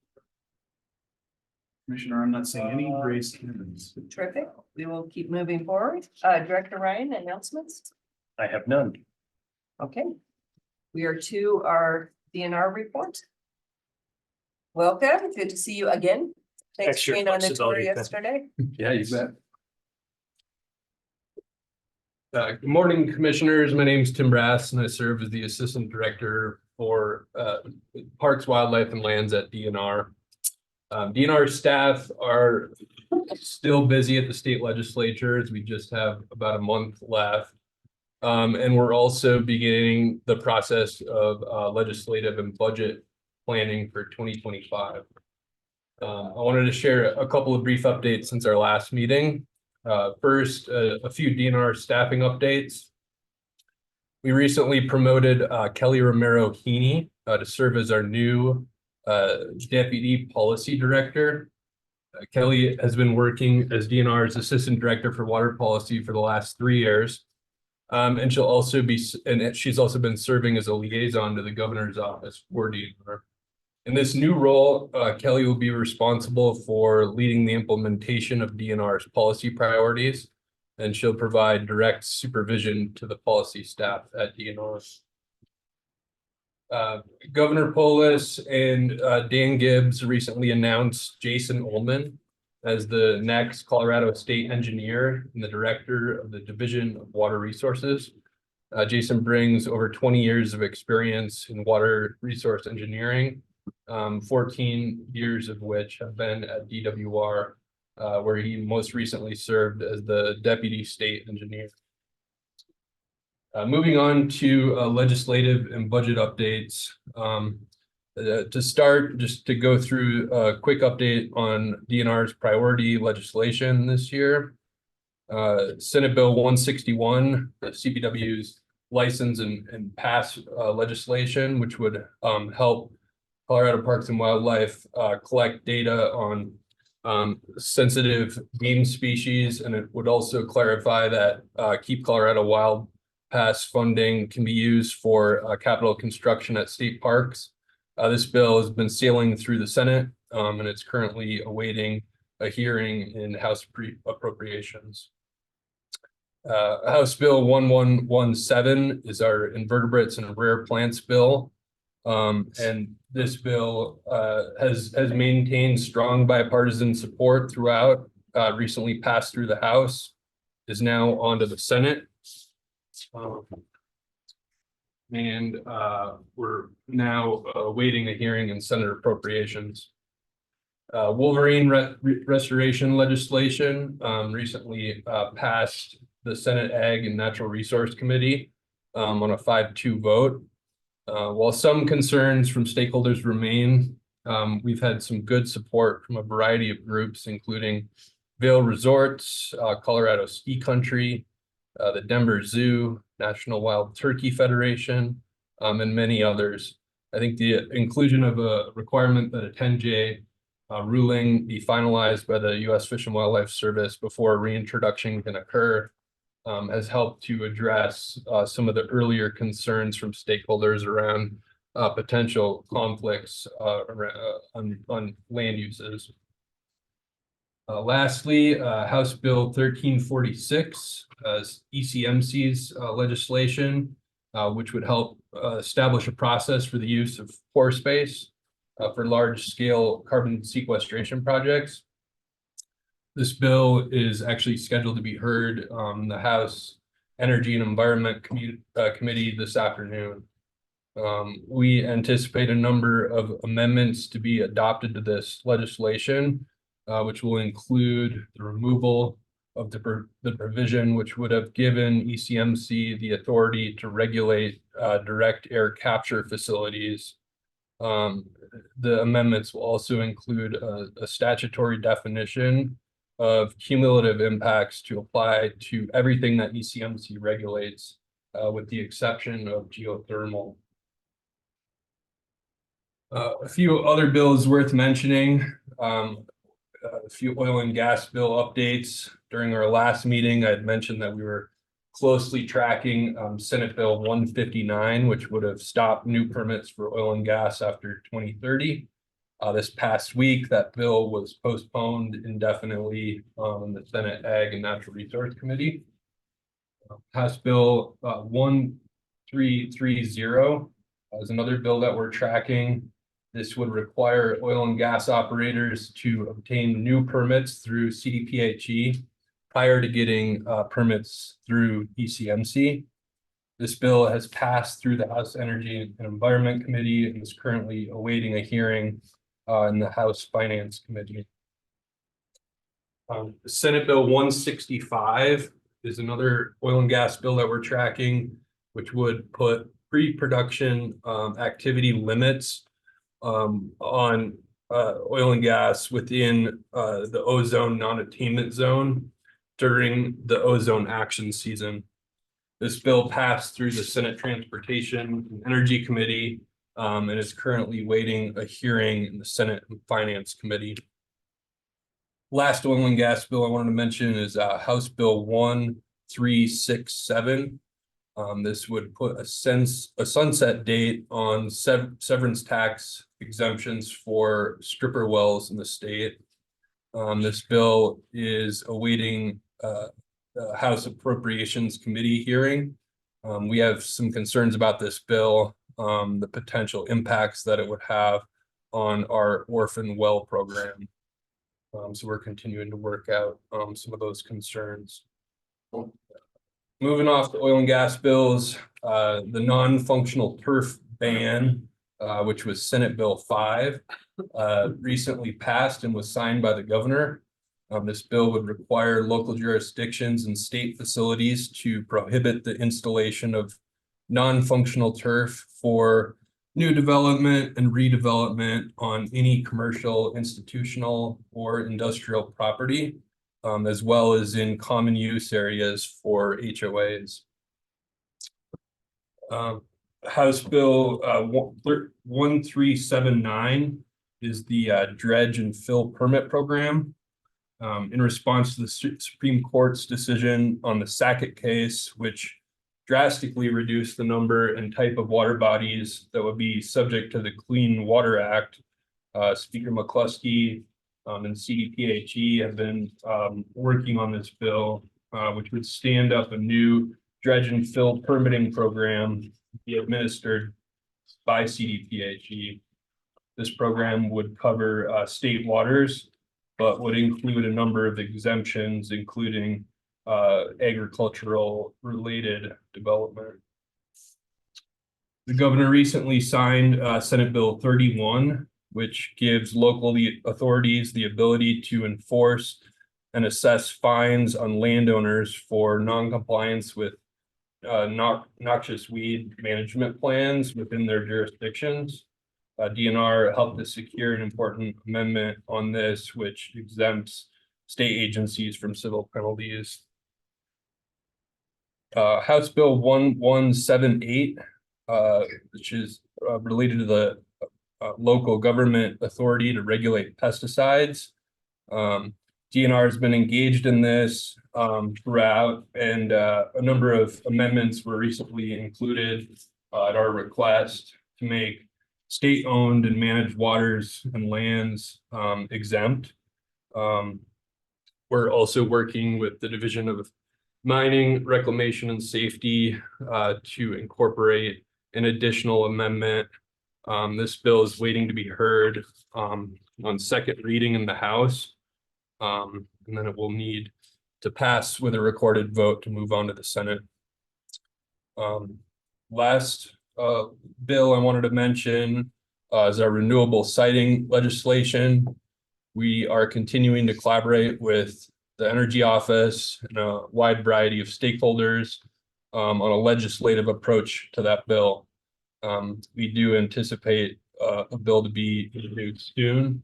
And that will likely include a role for both ECMC and CBW on permitting or on siting of renewable facilities moving forward.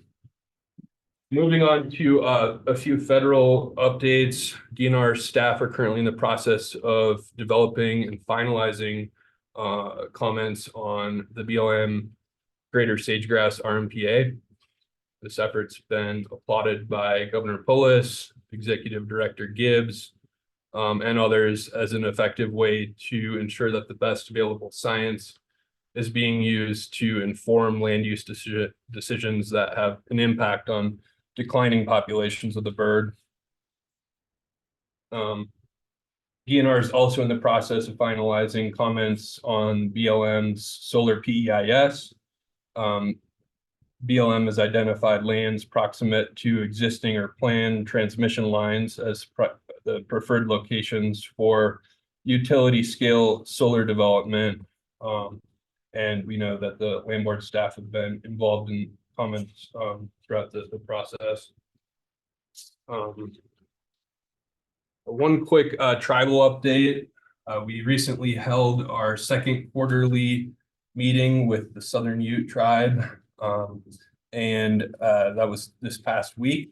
We were glad to have participation by the State Land Board during that meeting. Tribal leadership noted continued interest in wolf and wolverine reintroduction efforts, access to state parks for tribal members and Native youth, a desire to broaden recruitment efforts to support forestry and wildfire jobs. And tribal leadership also reiterated their specific concerns related to the draft renewable energy siting bill. The tribe will continue to be working on amendments to that bill aimed at addressing some of those concerns. Lastly, a few CPW updates. On April 3rd, CPW confirmed the first wolf livestock depredation case in the state, and then a second case was soon confirmed thereafter up in Jackson County. The livestock producers will be eligible for compensation if a claim is submitted, and a reimbursement for damages caused will be provided by the Gray Wolf Compensation and Conflict Minimization Program.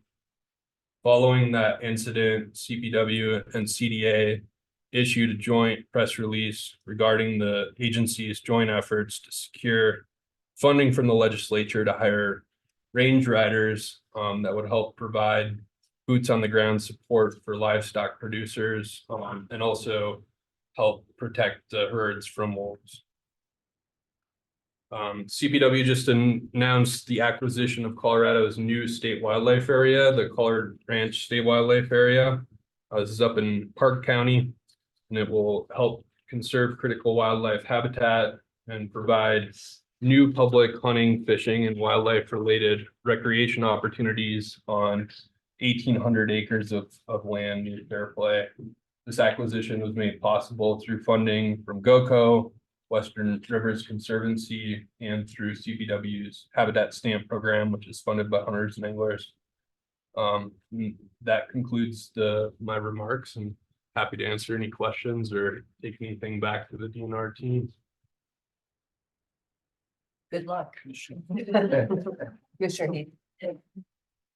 Can you say more about the renewable siting issues?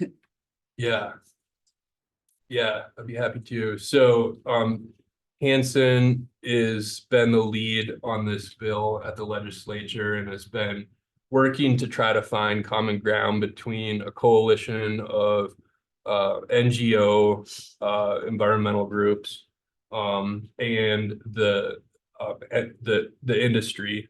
And so there's been countless meetings here over the past couple months to try to hash out differences.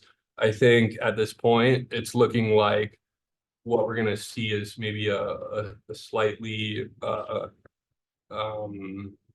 lesser, a bill of lesser scope, kind of renewable energy siting light, with hopes that we can use the momentum that's been built around a bill this year to address some of the outstanding issues in future years. So And what's the initial proposal? I think that there's an interest, at least from the environmental NGOs, in seeing that there is a statewide framework for providing consultation and the avoidance and minimization and mitigation framework that is being used for oil and gas development, and employing that same sort of framework for renewable energy. And so making sure that CPW staff have the ability to help influence decisions around where renewable energy is being placed, sort of using that same framework. And so on that side, I think that's been the interest. On the industry side, I think there's interest in just making sure that the process is streamlined, that we're maintaining county authority, and that we're keeping options available. Is local government involved in that process? Yeah. I would assume so. Okay. Yeah. Any other questions? Ken? No, appreciate you. Thank you Thanks. for being Thank here. you. All right, we are going to jump back into our information items, and I think we are next up with Lindsay.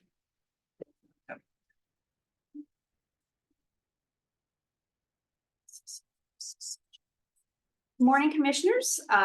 As you know, I'm Lindsay Brandt, the Stewardship Trust Manager here at the State Land Board. And I have with me via Zoom, we have Raquel Wurtzbach, the Colorado Natural Areas Program through CPW. And I guess a little bit of change of pace on the info items from funding and best schools. We are here at Commissioner Heath's very wise request to provide the board with an overview of the Natural Areas Program and our partnership with them. So Raquel Wurtzbach runs the program through CPW, and she's going to provide us with that overview. Really quickly, I'm just going to remind you that at the land board here, we kind of like to say that we have 7 stewardship tools. One of those is the Stewardship Trust, which I talked to you a lot about. Another one is our partnership with the Natural Areas Program. Natural Areas, or CNAP as we call it for short, is actually our oldest stewardship tool. And I believe we've been working with them in one way or another since about 1978. And this partnership has grown and evolved over the time, which we'll talk a little bit more about later. But for now, I'm just going to hand things off to Raquel, who runs the Natural Areas Program, and she's going to take it from here.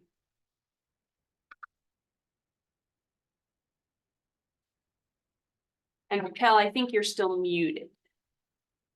Yes, thank you. All right. Thank you, Lindsay, for that introduction. And thanks to the State Land Board for this opportunity today to speak with you all about the Natural Areas Program. Specific acknowledgement to Commissioner Heath, as Lindsay mentioned, she suggested this presentation, and also thanks to Lindsay for helping out with this presentation, kind of tag teaming this, and for helping pivot at the last minute this morning. I had plans to be there in person to give this presentation with Lindsay, but ended up with the flu yesterday instead. So we'll spare you all from being around me right now, but I appreciate the opportunity to be on Zoom today. All right, So, first I wanted to just give a little background on what the Colorado Natural Areas Program is, or as we call it, CNAP for short. So the program was created through state statute almost 50 years ago now in 1977 through the Colorado Natural Areas Act. The program's currently housed within Colorado Parks and Wildlife, specifically within our Species Conservation Unit. And CNAP's overall mission is really to highlight and help protect Colorado's most rare and significant natural features through voluntary conservation agreements with landowners. And these voluntary agreements are through something that we call Articles of Designation. We're advised by a governor-appointed council called the Colorado Natural Areas Council, which I'll talk a bit more about later. And then I like to say that we're a small program with a big mission. We do a lot, but currently I am the only permanent full-time staff of the program. We have one seasonal technician, and then we do a lot of contracting and get a lot of support from the Colorado Natural Heritage Program that's able to implement a lot of our work. And I just wanted to quickly mention too that all of the photos in this presentation, almost all of them were taken at State Land Board owned natural areas. I apologize for the voice here. Hopefully I don't lose my voice. I'll try to muddle through this. Okay, so I mentioned that our main mission is highlighting natural features. So I wanted to talk a bit about what a natural feature includes. So that includes any significant, rare, or unique type of plants, like rare plants, wildlife, invertebrates, natural communities, and then also fossils and geologic features. So we're really working to identify and designate places that hold these significant natural features. And an overarching goal of our program is to focus on natural features that are unique to our state, things that exist here and perhaps nowhere else in the country or even the world, including those which represent the best remaining examples of certain feature types. And a lot of our natural area designations can overlap with other special designations. So, things like national natural landmarks, federal research natural areas, BLM, like areas of critical environmental concern, and then also State Land Board Stewardship Trust designations. We have a lot of overlap there as well. Right, here is just a map of our currently designated natural areas across the state. We now have 96 designated natural areas. This includes a new one we added last year called Coal Creek Tallgrass Prairie that's owned by the city of Boulder. We do have many more sites in the works for future designation. We're constantly working on kind of prioritization and what's coming next. Right now, we have an emphasis on better representation on the Eastern Plains. You can see a lot of blank white space there. So that's really a high priority, kind of filling that gap in our portfolio. We are going to go see one of those eastern ones in June. We're going out to see Arickaree River. So even though there are a few, we're going to go see them, Raquel. That sounds good. So then who we work with. So natural areas designations can be on any land ownership type. And I really want to emphasize that our designations do not include any change in land ownership or management. They're purely designations that help to highlight the natural features, and then the landowner agrees to manage and protect for those natural features into the future. So other benefits of designation can include things like assistance in the protection of those natural features, really highlighting the exemplary stewardship of the landowner of that site, monitoring by the program, and promoting scientific and educational values of these sites.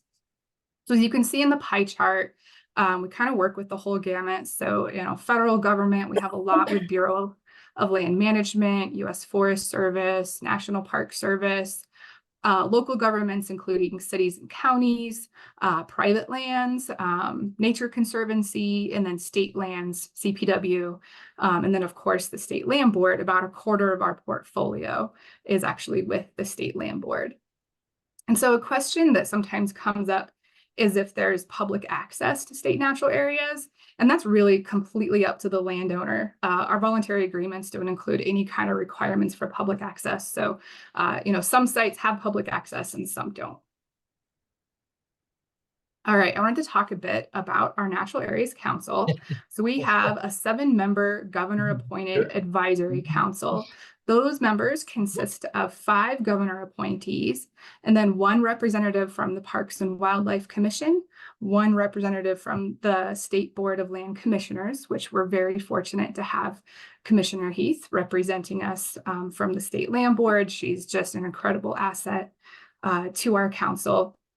And then I'll also mention Lindsay Brandt attends our meetings as well on behalf of the State Land Board staff. And we're really fortunate to work with her, both through the council and then out in the field and, through designations and stewardship trust. I also wanted to mention that there has currently been a bill in legislature, a Natural Areas Council Sunset Bill. I believe that was House Bill 1257. So we do have a 10-year sunset clause on this council. We've had a sunset clause since the beginning. The council was created also in 1977 through statute. So I'm glad to report that that bill has passed both the House and Senate. And last I knew, it was waiting for governor's signature. So we'll have another 10 years of our council. And I just thought I'd quickly mention too, I love this photo here. This was on a field tour several years ago of the newest natural area we just designated with City of Boulder. And we have Commissioner Heath and then Lindsay and former Commissioner Adams out enjoying the tall grass prairie. Okay, next, our volunteer steward program. Our volunteer stewards are really integral to the success of the Natural Areas program. We have about 55 active volunteer stewards.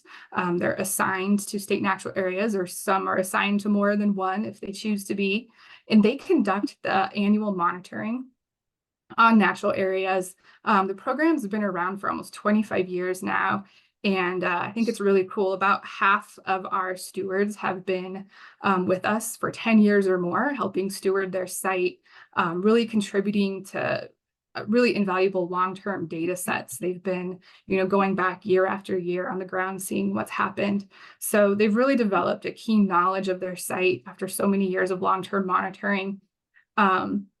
Really highly valuable both to us and our partners, and we really depend on them, especially given our program's small staff size.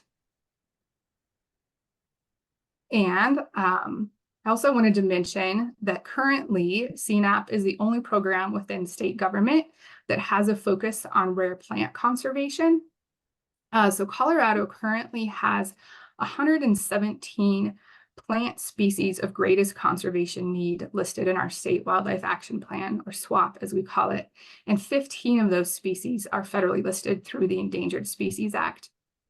So we work very closely with a whole gamut of conservation partners, but namely the U.S. Fish and Wildlife Service, working to help on those federally listed species, kind of working to preclude the need to list species, recovery of species already listed, and then implementing conservation actions from our State Wildlife Action Plan. That's a big part of what we're doing right now, is helping to revise that State Wildlife Action Plan that's due to the Fish and Wildlife Service in 2025, helping revise that list of plant species of greatest conservation need.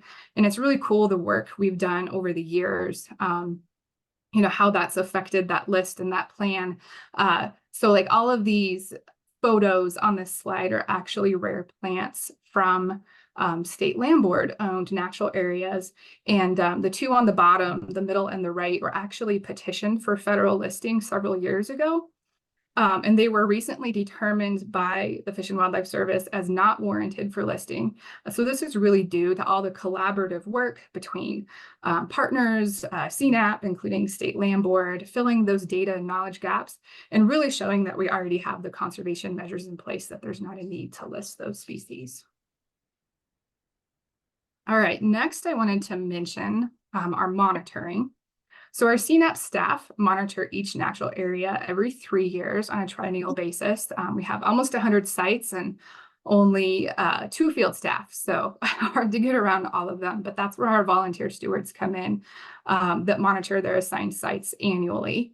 And so our monitoring goals may differ by site depending on what the natural features are, but all of them include long-term monitoring, including documenting the status of the natural features there, really looking at any potential changes over time. We conduct repeated photo monitoring, looking for known locations and new locations of things like other natural features and species of greatest conservation need.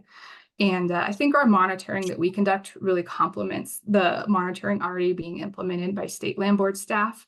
Our monitoring is really sometimes more kind of species specific. So looking at, updating and documenting new occurrences. And we work really closely and have a great working relationship with all the state land board field staff. We're working collaboratively with them to monitor these sites. We often go do our field monitoring together, which is great, and just working with them on the coordination of temporary access permits and notifying lessees of our monitoring visits. And from there, I will hand it over to Lindsay. Okay, yeah, so I'm just going to touch a little bit about kind of this partnership again with the program. So currently we have 24 natural areas on state trust land. And again, everything Raquel kind of said about the natural areas in general apply on our properties as well.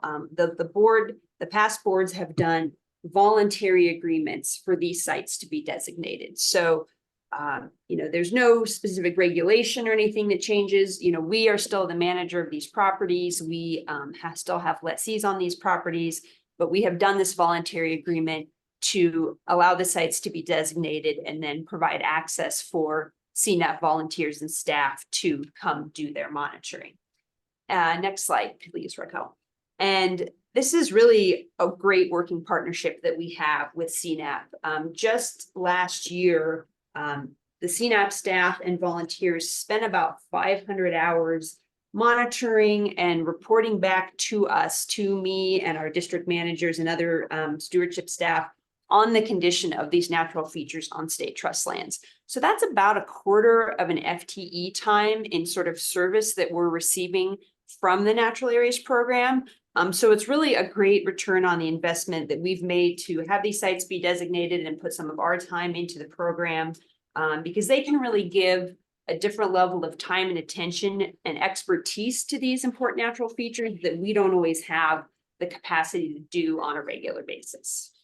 Next slide, please. The program does have a really great interactive web map that you can go to if you want, and you can check out and learn about all of the different natural areas, both those on state trust land and also those on other types of land. But Raquel and I are just going to highlight 6 of those that occur specifically on state trust land. And I did want to mention too, most of the designated natural areas that are on state trust land are also designated into the Stewardship Trust Program. So there is a lot of overlap there, with a couple exceptions. So the first property that I wanted to highlight is the Owl Canyon Pinyon Grove property. And this is up in Larimer County. This is one of the 2 oldest designated natural areas. There were 2 natural areas designated in 1978. This is one of them. And this property is unique because it has a disjunct population of pinyon pine. So there's a few little groves of pinyon pine that occur along the Front Range, but this is sort of the most northern, most eastern population of pinyon pine that occurs. And it's kind of far away from the core of that population in any of these other little groves.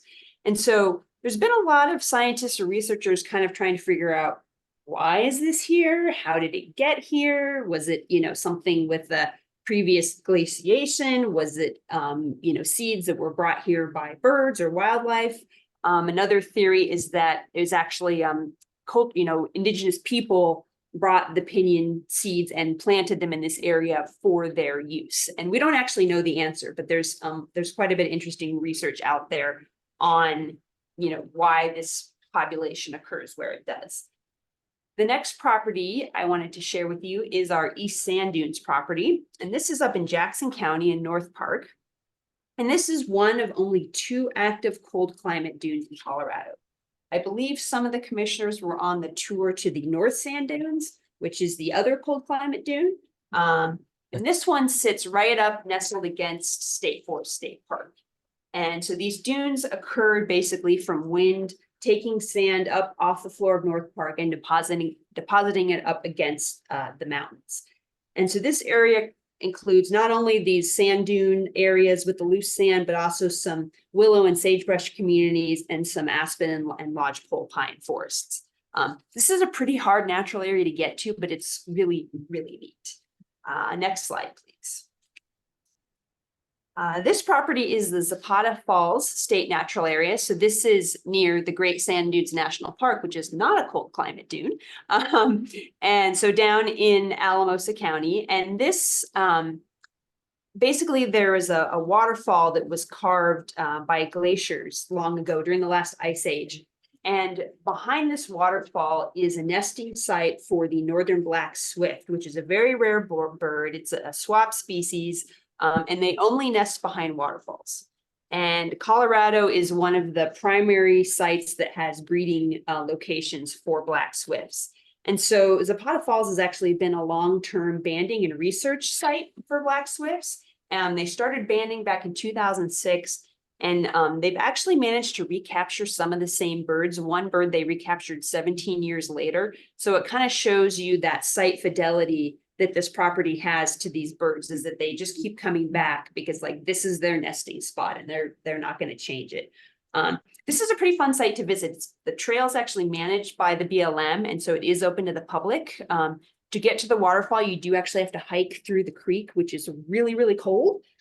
So if you're up for that and you happen to be down in that area, I recommend you check it out sometime. I'm going to hand it back to Raquel now. All right, thanks, Lindsay. So I'm going to highlight the Arickaree State Natural Area. This natural area is located in Yuma County near Idalia, just south of Ray. So this is the one I hear the board may be visiting during your June board meeting. So this site was designated for containing a high quality Eastern Plains riparian system. So it's actually part of the largest and best remaining example of a naturally functioning Great Plains river system in Colorado. So it hosts a whole slew of species of rare plains little fishes, amphibians, reptiles, and birds, many of which are species of greatest conservation need listed in our SWAP. It also includes high quality sand sage habitat and is home to greater prairie chickens. And this might be my favorite natural area. It's really hard to decide out of them all, but I just love this one. So just every time I'm out there, it's just kind of magical walking along the river out there. It's like between the, just incredible, lush, tall, warm season grasses, there's like frogs, leopard frogs jumping in front of you, and all these species of snakes slithering by, and I'm always trying to get down there and identify them, and birds flushing, like more species of insects than I'll probably ever be able to identify in my life. I wish I could. So just really amazing biodiversity. The other thing I always enjoy about this site is the grazing lessee there. Almost always takes time to come out with us in the field, and it's just so fun to learn from each other when we're out there. We're kind of learning from him what's been going on with the land use history, just historical things like floods, how that's affected the area, what's been happening the last year or two. And he's always so curious, to kind of learn what we're looking at and all the little plants and that kind of thing. So just always a treat to be able to spend time with the grazing lessee out there as well. Okay, so the next natural area is Chalk Bluff State Natural Area. This is another just incredible Eastern Plains site in an entirely different ecosystem than the last one. It's located near Pawnee National Grasslands in Weld County, and it was designated for having unique geology, rare plant communities, and being a fossil-rich site. So the bluffs are actually kind of a geologic formation that's a remnant of a massive escarpment along the high plains. So these bluffs, you can see in one of the photos on top of them, actually have several species of kind of foothills, forest tree species, like actually has limber pine, Rocky Mountain juniper, mountain mahogany, just very rare to see out on the plains. And so scientists believe that those trees are in existence there because they've been protected from fire being on the top of these very barren cliffs. So these barren cliffs also hold these really unique cushion plant communities that have rare plants, nesting raptors. And then, as I mentioned, it's also a rich fossil site. So the Chalk Bluffs Formation is famous for its mammal fossils.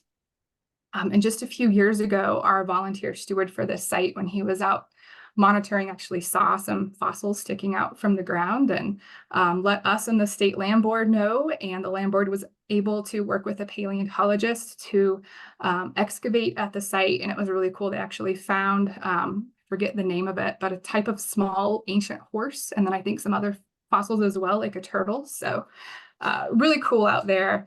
Thought I'd mention this photo at the bottom too. Our last trip out there, we were really lucky to be joined by 3 land board staff, Lindsay and then Rachel Turner, the district manager up there, and Cooper Carlson. So really a treat to spend time in the field with all of them and learn from each other. Lastly, I'll highlight 4 Mile Creek State Natural Area. This is a really important natural area that's located in South Park near Fairplay, and it was designated for having a very rare wetland type called an extreme rich fen. So a fen is a type of wetland that's pretty rare. An extreme rich fen is very rare. They're only known from parts of South Park in Colorado and then a few other locations in the world. So this site also has high biological diversity, including many rare plants. Several of these are actually these really cool kind of disjunct relic plants that are found at in parts of South Park in these fins and then nowhere else except for places like Canada and Alaska and Greenland. So just pretty unique. Also provides habitat to many wetland dependent wildlife species, rare invertebrate species. But I think I've probably talked long enough, so I'll end there. But even through my sickness, you can tell these natural areas, they're really exciting. If you ever want to learn more, feel free to ever reach out to me. And but before we go to questions here, I just want to acknowledge and thank Commissioner Heath for all of her contributions to the Natural Areas Program on our council, suggesting this presentation, and see if she has any other further comments or anything she wants to say about the Natural Areas Program.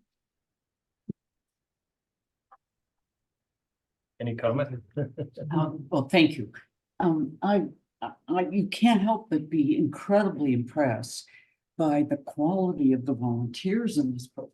I mean, many of them extensive, botanical and other scientific backgrounds.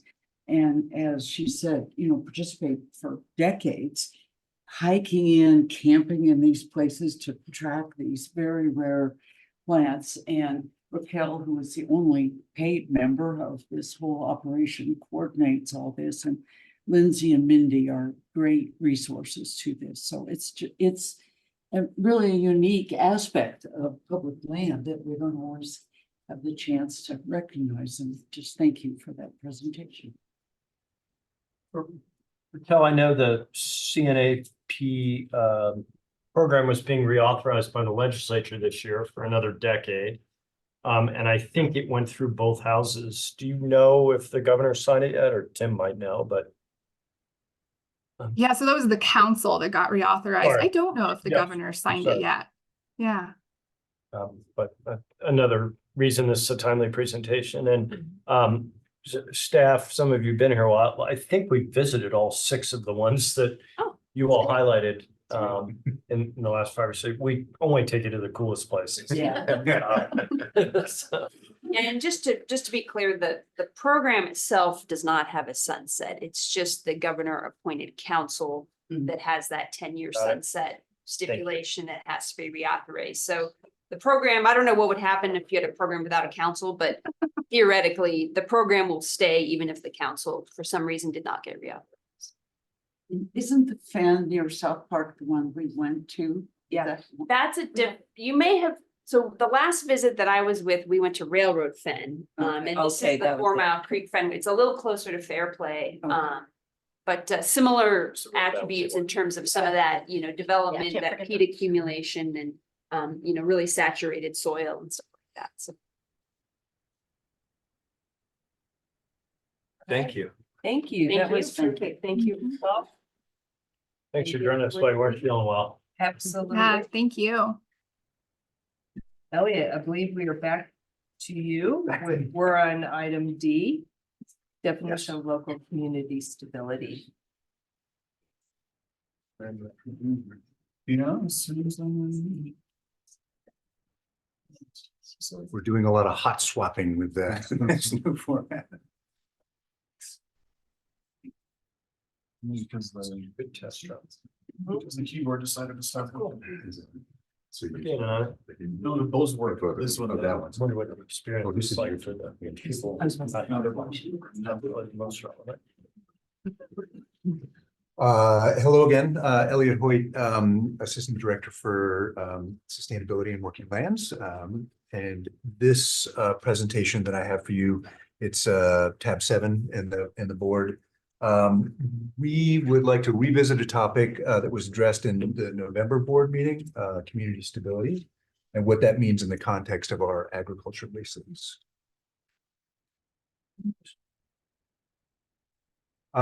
So the cover sheet goes into much more detail, as I'm sure you noticed, many pages with some legal interpretation and just a lot of information that we thought would be helpful to you, and frankly, we thought would be very good to have in the record. So I'm sure you've all read it. This will be a much shorter presentation, but certainly an opportunity for you all to ask questions about it. One of the things that we wanted to highlight is that the key message is that the community stability is created by the continued agricultural use of the land, not necessarily this specific user. And so I'll talk about that a little bit more through this presentation.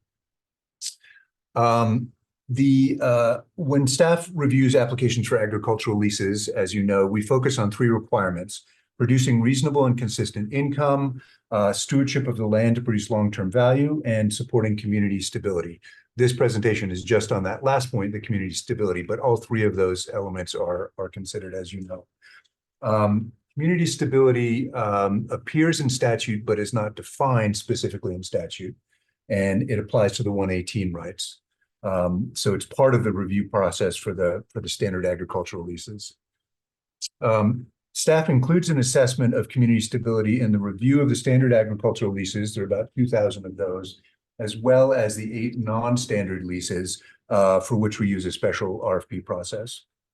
The review process involves a quantitative analysis using weighted metrics tracked in a spreadsheet, separate spreadsheet for each of those 2 processes, and also qualitative assessments, including interviews with applicants about how they're going to manage the property and visiting other agricultural properties that the applicants also manage.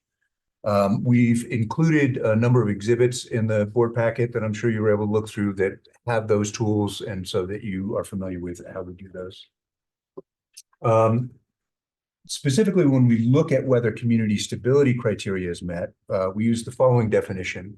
The benefit of continued agricultural use and grazing use of the land contributes to the purpose of the trust by preservation of the stability of the local community.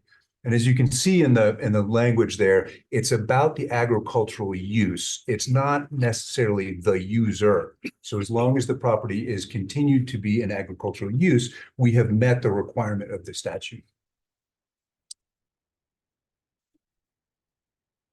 So really, that was the very nutshell summary of all of the language in there. But certainly, if there was anything in the board packet that you wanted more clarification on, I can certainly address it. We have some of the authors of some of the technical language as well. So, any questions?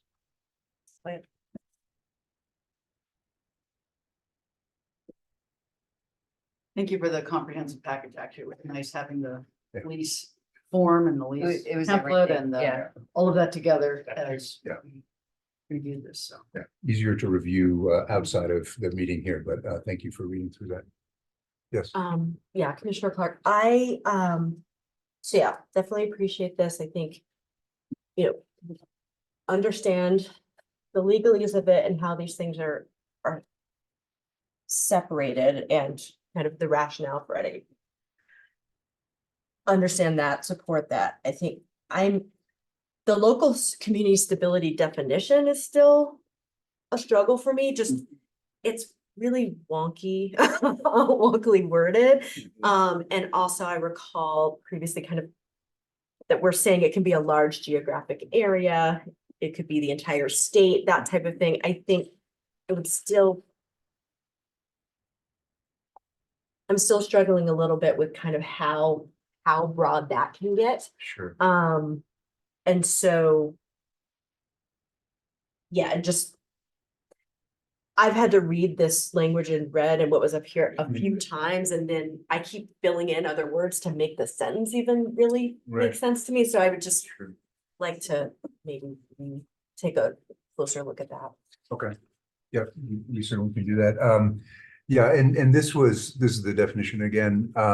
This is something we worked back and forth with the AG's office, obviously trying to, because the statute is fairly simple and direct, and it really mentions it, very few times. And as we look through it and understanding what our, the statute requires of us, and obviously, as you see in our analytical tools, we go into great depth in terms of trying to figure out, who it is that we're leasing land to and how we're doing it.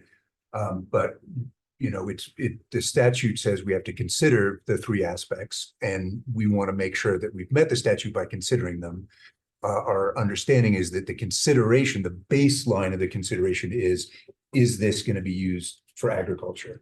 And once that's met, then we can move into some of the other levels of what we do to make sure that we're. But those are kind of pluses potentially, pluses, if right. somebody gets points for those because they are already there and someone else doesn't, that's fine, but, Exactly. so yeah, I think part here is just. One that, yeah, Ed Hamrick, Assistant Attorney General, and probably the primary focal point of this particular issue. So just one of the things, how I approach this is I wanted to hew as closely to the actual language that's in the statute, which is inartfully drafted. And this phrase, when it shows up in the statute, packs in a lot of concepts. It's not actually just one concept. And so as we struggled with trying to come up with a definition that was close to the statute and captured everything that is packed in there, our choice was to really lift as much language from the statute as possible. And so when you compare it to the statute, it is almost a complete restatement of the language from the statute. I think that leaves staff and the land board in the safest position that the more you try to paraphrase what the statute said, the more areas to go slightly off field from it. And one of the things that makes the phrasing of the statute awkward, wonky, is, but I think is really critical, is the land board's considering the benefit to the trust, and to the purposes of the trust that particularly makes it. But the key there is that just as in every decision you make, the key is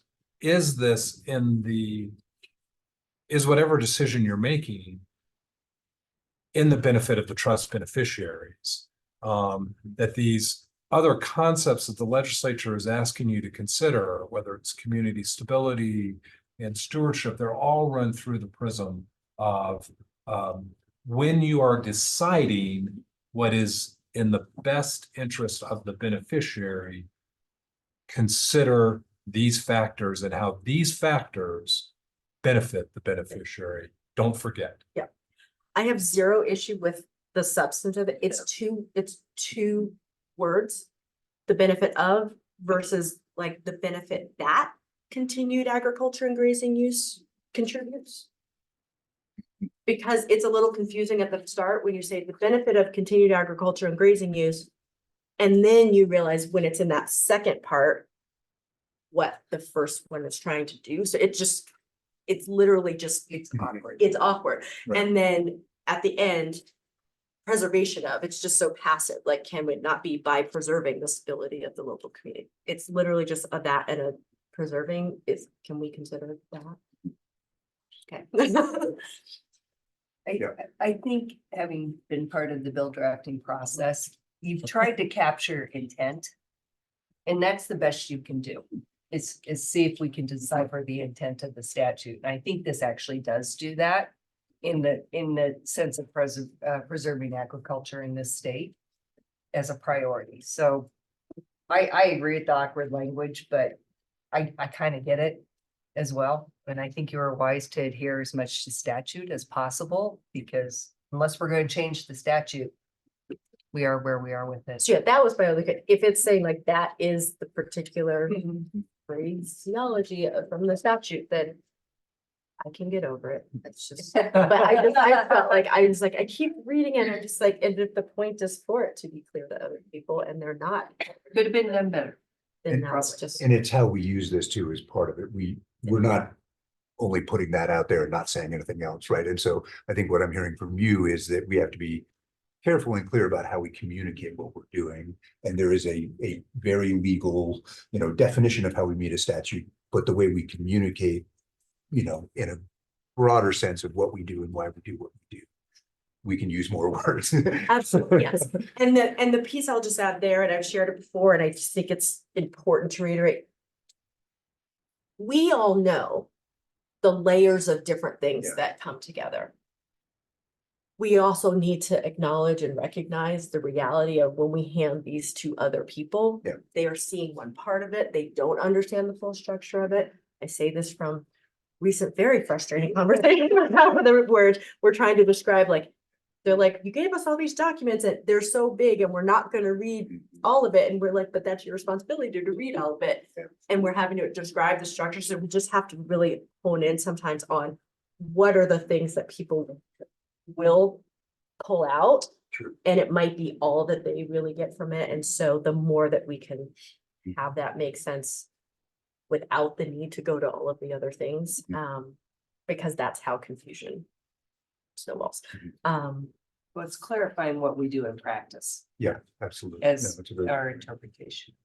Absolutely. It's one of the reasons that the cover sheet was so long. is Yeah, because right, that- right. somebody- Well, and similarly on the red line of the scoring sheet, Yes, when it defines not local community stability, but local community. Yeah. That sentence feels incomplete. I just didn't understand where it was supposed to end, so. we can look at that. Commissioner, I just want to say, I didn't read the statute this way. I'm not an attorney, so defer to those who did, but I also saw it as sort of good neighbors are good business. And if you have somebody performing an agricultural function and doing everything that is described as, and yet the community around them don't like them because they don't respond to their blowing dust concerns and they don't, are not really involved with whatever water kinds of concerns, et cetera, there are.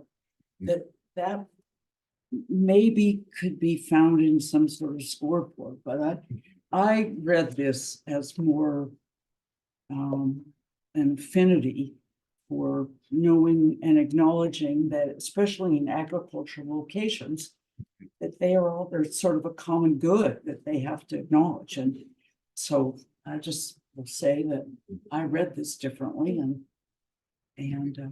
it did not fit with what I thought, but I can appreciate that you want to document legally what maybe you think should be to the benefit of the trust. I would agree with you, Commissioner, but it's, yeah, but it's the use of the land, not who's using it. And I just, in my mind, I think of, absentee landlords or, Mhm. Right. or ones that are, let's say somebody lives in Wyoming and is leasing ground, it's in CRP. Mhm. They're never around, Mhm. but is that local community? But the land is being taken care of. Mhm. But I don't know. I mean, I get it. I do. Mm-hmm. I just never, I think, I just, you put the word community in there, I think people, I think engagement, I think, interaction with your neighbors but again, you can't, how do you, Right. Subjective. score it? Yeah. You can, it's, you gotta have something basic and, yeah, I mean, I get it. And that's the qualitative part of the assessment, right? And that we always have used, qualitative assessments, and we've always considered many aspects. But I think in looking back, from a statutory requirement, when we consider community stability, what is the baseline of what we have to do? Baseline of what we have to do is to ensure that it's an agricultural use. Correct. And then obviously, our score sheet doesn't stop there. We have many other things that we're looking at. Well, and I think that's Yeah. the I think that's an priority. important point. You said our obligation is to ensure an agricultural use. Yes. That I don't think is the statute's calling on us to consider. Yeah. Whether or not it's That's right. in our decision making about either a lessee or a golf course. Yeah. Yes. Calls on us to consider the impacts Yeah. of changing use. Yes. But to this conversation, it seems to me it's really this cascading or decision tree, if you will. There's the statute in here, which you all called on the statute, is that it's not the definition, it's the that we need to consider the benefit of that it will do this. But in the community part, the state land board staff has in their spreadsheet this attempting to quantify, in fact, the community engagement, which gets to your point of, are they managing weeds? Are they repairing fence? Are they letting cows out? All of this is captured. So I think it's more just, yes, it's continued ag. Now, how's the community profile of this applicant? Because that's how I read it. I view that the higher purpose of the statute was to preserve agriculture in the state. And we are a mechanism to do that. And then the detail of and that in and of itself is important to a local community. Because if it's an ag community, without us doing that, it could change dramatically what that community looks like in its purpose. So the detail of the leasing and our criteria, I think bolster that, but the big purpose is keep this in ag. Right. And I think we recognize that and prioritize it in the right way. And then have the means to manage our expectations and other factors, but what I do like best is not who's using it, because that's our job to figure out that piece. But our purpose is to do this preservation of agriculture in Colorado. So if, just following that, in the extreme, suppose that you had corporate entities that were out of state, and yet they ended up leasing all these properties for ag. Would that meet the intent? Honestly, from my interpretation, probably yes, because the intent is to keep the land in ag production. So, could we manage that through how we manage our leases and weigh those factors? Of course. And that's probably the tools that we have to do so. I don't think in your hypothetical, I don't think a result is mandated. I think you have the discretion to consider. And as Commissioner Scanlon just said, factor these things in, and ultimately, again, you're not really empowered to make a decision for the benefit of the community. The community is not the beneficiary of this trust.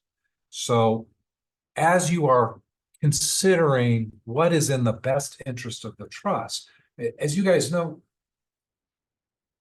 the use of that superlative, that absolute best, is a struggle, because it's really hard to say this is the pinnacle of the best of any decision. As you factor in the factors of what makes sense, what is good for the beneficiaries of the trust, I think you have a very broad range of what to consider. And whether, in your hypothetical, whether an absentee corporate lessee helps the trust through considering its impact on the local community. I think that's within your purview to consider, weigh, and decide, as long as what your ultimate decision is, this is in the best interest of the beneficiaries, the trust, and this is why this decision is. I think you're on solid ground of factoring those decisions in. And we, your attorneys, will gladly defend your decision-making process from that perspective. So yes, I think it's a consideration and a valuable one, and something that, as long as you can roll it back into why it matters for the trust, not just why it matters for the community. You can make your decision. And from our perspective, from your lawyer's perspective, we get to say, look at how they've considered this issue. The statute says, consider this issue. They have considered it meaningfully. They have decided upon that consideration what is in the best interest of the trust. And it's perfectly defensible. I know I've used a lot of words, but does that help at all? Provide confidence in what you're thinking or not? I understand what you thought you were trying to.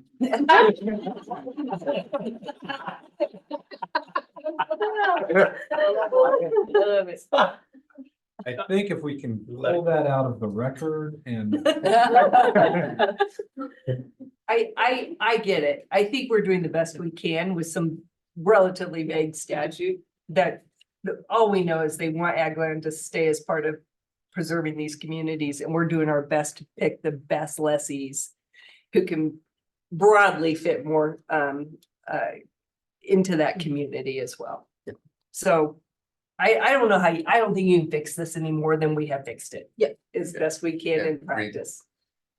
Yeah, absolutely agree. And I just want to just note, really appreciate the explanation and that you just gave in terms of. I still personally struggle with how we're defining community and those things, but accept that this is the basis of the legal threshold of the decision making. And then, yes, we can come out on different ways in terms of how we given a certain application and a certain consideration are defining what community means, what the impacts would mean, what all of those things. That it's not that it's precluded from being a part of our decision making even. But I do think, because I would look at it like, we own a lot of land, so it's like how big this is. What is that land holding in that community? Like has a different impact depending on the size of a town and on the size of the operation there. All those types of things will shift from property to property. But first we have to keep it in agriculture. Yeah. Or golf courses. Depends how you define it. All right, is there any further discussion? Appreciate the conversation, Elliot. Yeah, that's fantastic. Terrific, Thank you. really terrific. Bill, anything on the staff report? Let me call your attention to a few items, Commissioners. First, I just want to publicly give a shout out to Mindy Godsagan. You can see that we're getting an award from the History Colorado, I'm sorry, for our cultural resource preservation work. And that's really Mindy's leadership. And so it doesn't say that clearly in here. I want to thank your work for all our stewardship, and you heard a lot about it in the last presentation, but in particular around cultural resources. So congratulations to Mindy. The agency's getting the award, but really it's Mindy. On the renewable energy, what I'd call your attention to there is that we're trying something different here. We proactively put up some parcels with a company that auctions and advertises and puts them out for bid, this Landgate Group.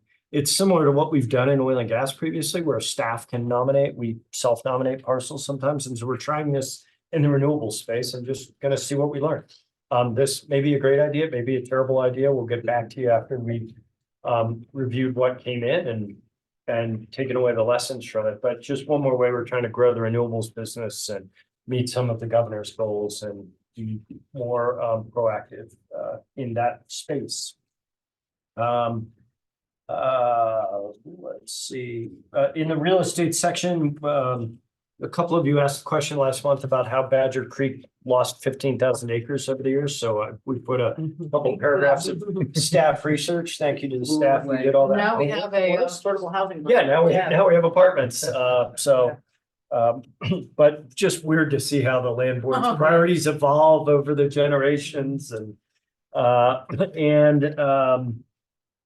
let's see, shout out to all the people who are trying to get email addresses. We're always trying to improve how we communicate with our customers, and we're now up to 64% of our staff of our customers where we have email addresses. So calling out all the hard work on that.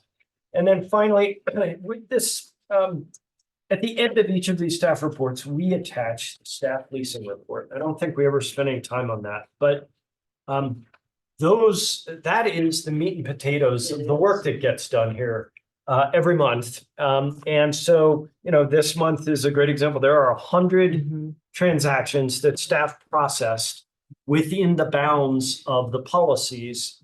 You've given us the ability to go do that.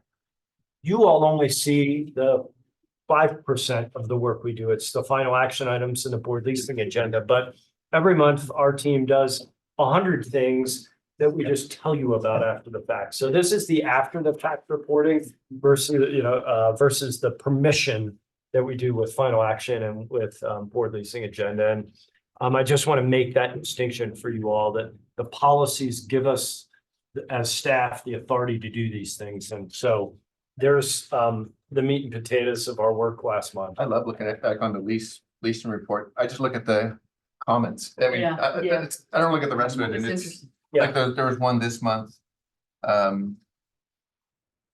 Page 9, where we reduced AUMs, and it was just interesting to me. Removed from the lease due to terrain conditions unusable for grazing, and I'm going, well, somebody leased it. How's it unusable for grazing? So, and I asked William actually about that earlier, and it's just, those are the things that just catch your eye, but it's a lot of work. It's the blocking and tackling that our field staff do every month. Yep. Yeah. That's all. Did you all have any questions? It's, Okay. not a question, but a comment, and Josie and I were having a conversation at break around yesterday's tour and all that we learned and how the land board might fit into this idea that the professor in particular proposed. But can we model something related to renewable development and ag? And if there's any complementary hope there, as it were. It would be, and you mentioned being innovative renewables. It'd be great to have some time to think about that or to talk about that and get staff's view of that in the context of what we heard at an upcoming meeting. But I just think we were all intrigued. So was I. Yeah. And so we're gonna figure out how to make something happen, not if. I think this is a how. We can, at the end of the day, we control the land. And so I think that, we've got some good lessees, we've got some good operators. There are grants that can help offset any economic impact that Byron talked about. My costs are higher, so my power costs a little more. And so I think all of the pieces are there for us to pull something together. And I wrote down a whole long list of ideas. David Rodenberg, if you're listening, you're already. He's on the list. Yeah. He's on the list. So, I share your enthusiasm for yesterday's discussion, and we will be making something happen there. Very cool. More to follow. Excellent. Excellent. That's very cool. Okay, are we ready to move to final action items? Mindy, are you ready? Mindy's first up. ready. I Our- wasn't sure if you're gonna. The famous Mindy, Our award winner. award-winning Mindy. Feel like when you get an Academy Award now forever, Exactly. you are. Yeah, right. Well, the award was really to the board, so. I don't think so. nailed it. That's nice. He has to put it on their menu.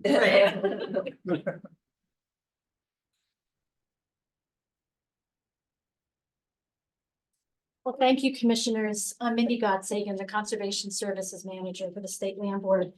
and I'm presenting today an action item for an archaeological project to be paid by or funded by the Investment and Development Fund. This is a little bit of a different kind of archaeological project than we've done before, a different type we've done with your support and funding.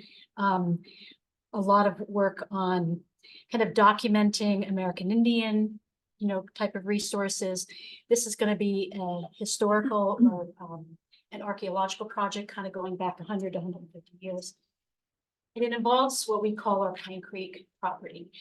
This property, but before we leave from this photograph, I want to show you, the last time the board visited this property, I think it was before any of you were on the board. But this is the Arkansas River. We're looking northward, it's flowing toward us. And on the east, the property is characterized by these really steep rocky cliffs. And I'll be showing you some maps, but just wanted to give you a little bit of the flavor. Look at that property first. And the ultimate goal of this project is to expand our revenue opportunities on this special property. This photograph is taken at the top of that cliff, looking westward. And the project that I'll be talking today is focused on this. Our property crosses the river and goes halfway up the mountains, kind of, so to speak. And we'll be talking about this kind of largely flat area. This has been cleared, but this used to be forested as well. So, and I wanted to say from the outset that this is, like I said, a different kind of project. I'll cut to the chase in a way that it's not a slam dunk necessarily because of the cost. The ultimate goal is to expand revenue opportunities here, but we almost have to use some funding to kind of prime that pump. And we're looking at a kind of an archaeological resource that's kind of constricting what we could do on the property. This has generated a lot of staff concern. We've met a number of times on it. And so I'm bringing it to you in full disclosure of some of those issues, and you'll get to help us make that decision on how we proceed with this project. I will say that we're at a decision point at this time in the year because we need, if we're going to do something this summer because of the high elevation of this property, we have a limited window of when we can do things. So we're at this point just kind of right now.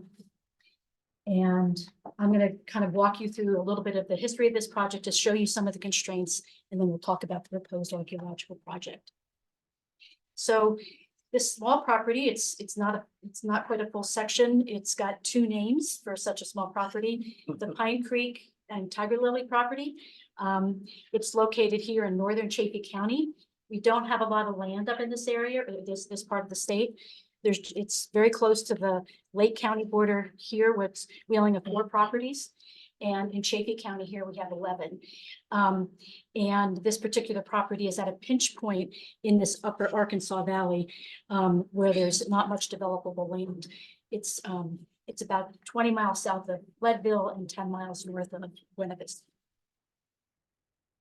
So this is the configuration of the property as we own it.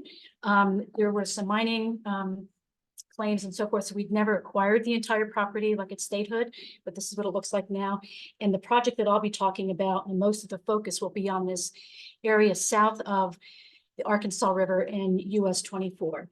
So US 24 and the Arkansas River bisect the property. You can see some of these high cliffs to the east and this relatively flat area on the south.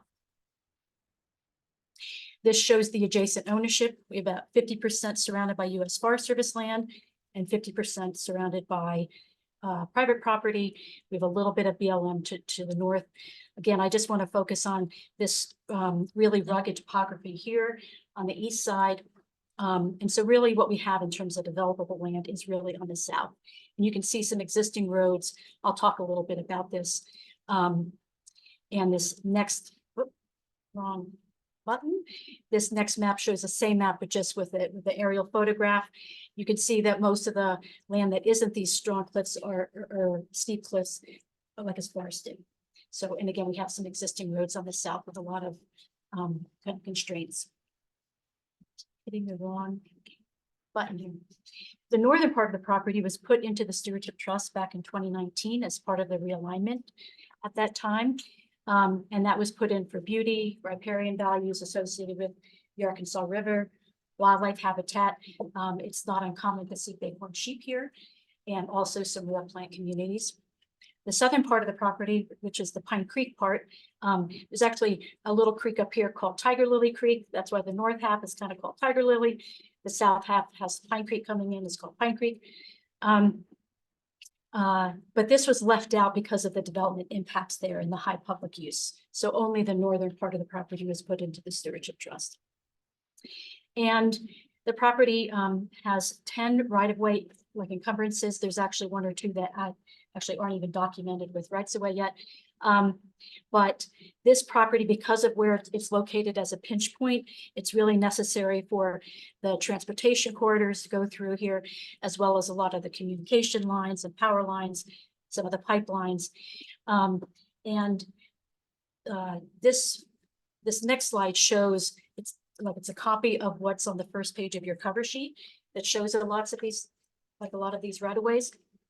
I wanted to demonstrate this. This actually shows all of our leases, but we only have one lease, a permanent lease, that actually shows any revenue with this property. And that's a long-term lease with Colorado Parks and Wildlife. They use this as part of their access area to the Arkansas River for recreation. The only other revenue generating use right now is the Ramble Outdoors recreation planning lease, but that's a temporary use until hopefully a permanent recreation lease can come on. But all these other uses are here, and most of them granted kind of decades ago, like in perpetuity. So although we may have been compensated at the time, there's no ongoing revenue associated with them. We also have this Colorado State Forest lease that currently is in a stewardship mode right now, where we're not generating revenue from projects on the lands. So I want to take a moment here to look at these current leases and past uses and how they constrain or how they affect our ability to move forward with a, it's really going to be the proposed recreation lease that we'll be talking about. The first is the CPW agreement that's associated with the Arkansas River headquarters, the Headwaters Recreation Area, which includes hunting and fishing access. The Colorado State Forest Service timber management lease. Again, we're not receiving any current revenue, but this property was just awarded within the last few weeks a $40,000 grant for wildfire mitigation risk, and that will be scheduled this coming fall. This property also, most of this front area was cleared decades ago as part of a large staging area when they improved US 24 going through this area. This property also contains a significant segment of the historic location of US 24. And I'll be talking a little bit about that in the future. And you can see one of the like electrical and communication lines going through the property. This is an example of some of that historic alignment of US 24 that goes through this part of the property. It's not uncommon to see cars parked here. It's one of the properties that's open year-round for public access. Also on our property is an unmanaged trailhead access to a popular US Forest Service hiking trail. This line is located on our property, and the trail actually begins a little bit outside the view area. Look at this map. But again, in the summer, it's not uncommon to see a lot of cars parked here as well. And then we have 1 or 2 road access permits that provide access through our property to the adjacent private ownership. And then we come to the 2 things that are really constraining some of the future use for this property, which is there's some remnants of a historic cabin that some of our early survey work estimate that this goes back to the turn of the 20th century. So they think maybe 1910, 1920, maybe a little earlier. And the other item is located a little bit distance away, but is this historic root cellar. This is still standing. You can actually still go inside, although some of the support beams are beginning to show signs of strain and the potential collapse. Right now, this open area here is just right at this kind of like entrance. It might occur that if someone were to drive like ATV, this could collapse. And there's no current site kind of management or there's a fence around this. So it's these two structures and this one in particular, that is one of the biggest impediments to the proposed future use for recreation planning, for like a recreation lease. And that current recreation lease is with has a planning lease. It's with Ramble Outdoors. This is an example of one of their facilities located at the site of the Great Sand Dunes State National Park. In it, they have these kind of tent structures. In addition, they provide some basic amenities like the cooking area and running water. And then they have these other facilities located within the system that provide, I think, shower use and some limited bathrooms and also wood. So that proposed, the conceptual plan that they provided so far would involve a couple of campground areas for these facilities in this relatively flat area. This is one of them. Here's another example. This one's a little more flat. Their proposed conceptual plan would require the use of these relatively flat areas. Without them, they don't think that this project would be feasible. This is their conceptual plan at this time. This area that I will say I couldn't show in this public setting or within this these documents are all part of the public record. I cannot show the results of the cultural resources survey that was done.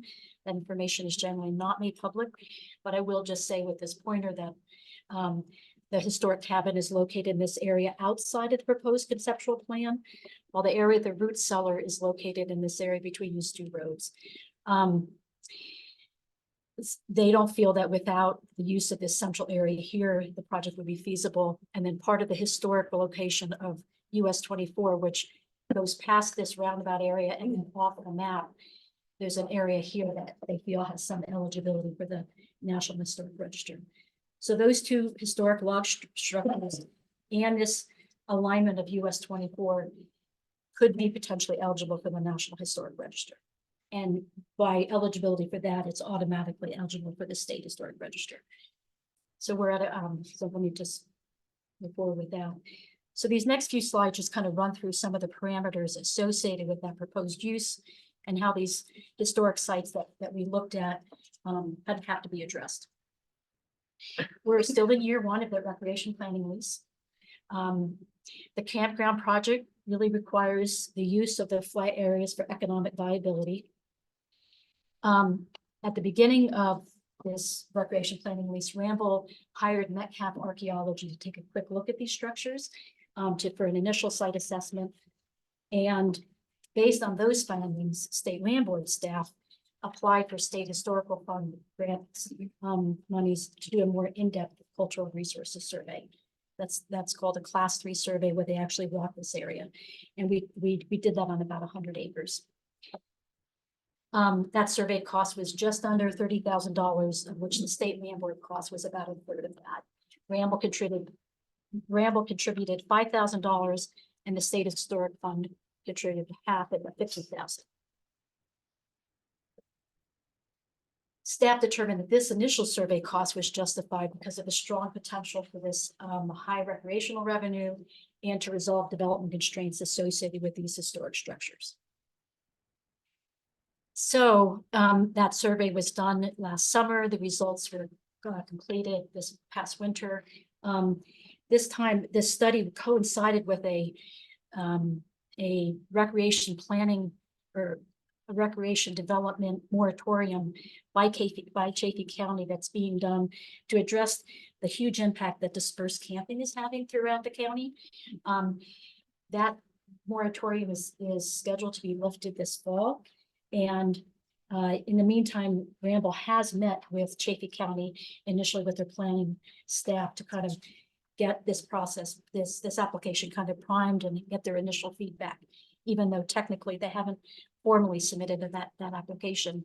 And Chaffey County has said that they need to have these historical issues addressed as part of that development.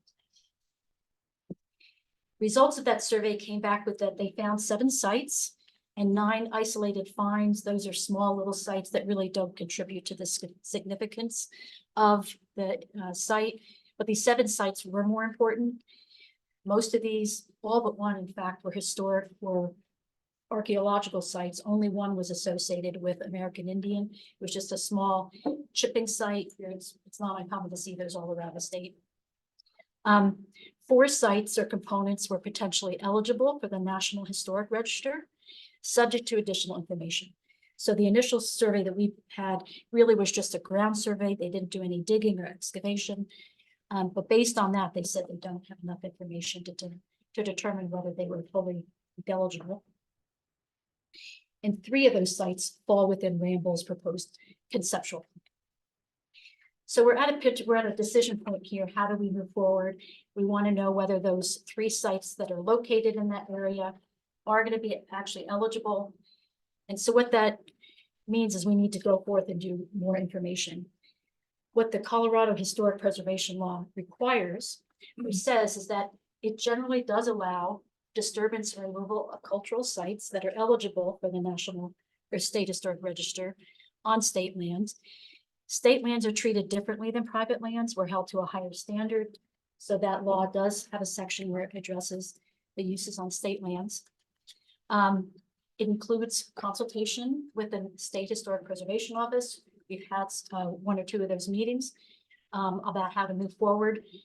And they do recommend that loss of eligible sites, these are sites that are eligible for the National Historic Register, be mitigated by more detailed study. So it says you can remove them, but they want you to study them and contribute that information to the historical record before their disturbance or destruction. So again, there were 4 sites that were eligible.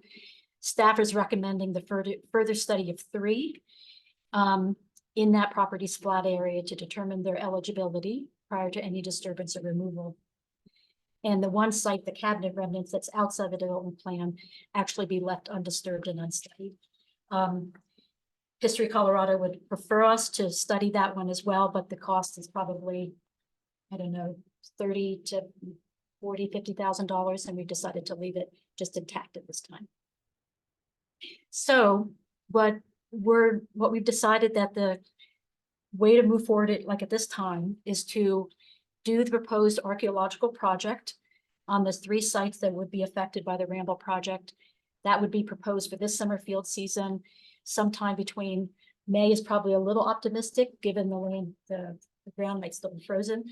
But to do that between kind of May, June to August 2024, staff sent out an RFP in early March and received actually just 1 bid back from Metcalf Archaeology. That bid was back at just over $107,000. Well, $107,000. Sorry. Staff plans to apply for an additional state historical fund grant of another $15,000.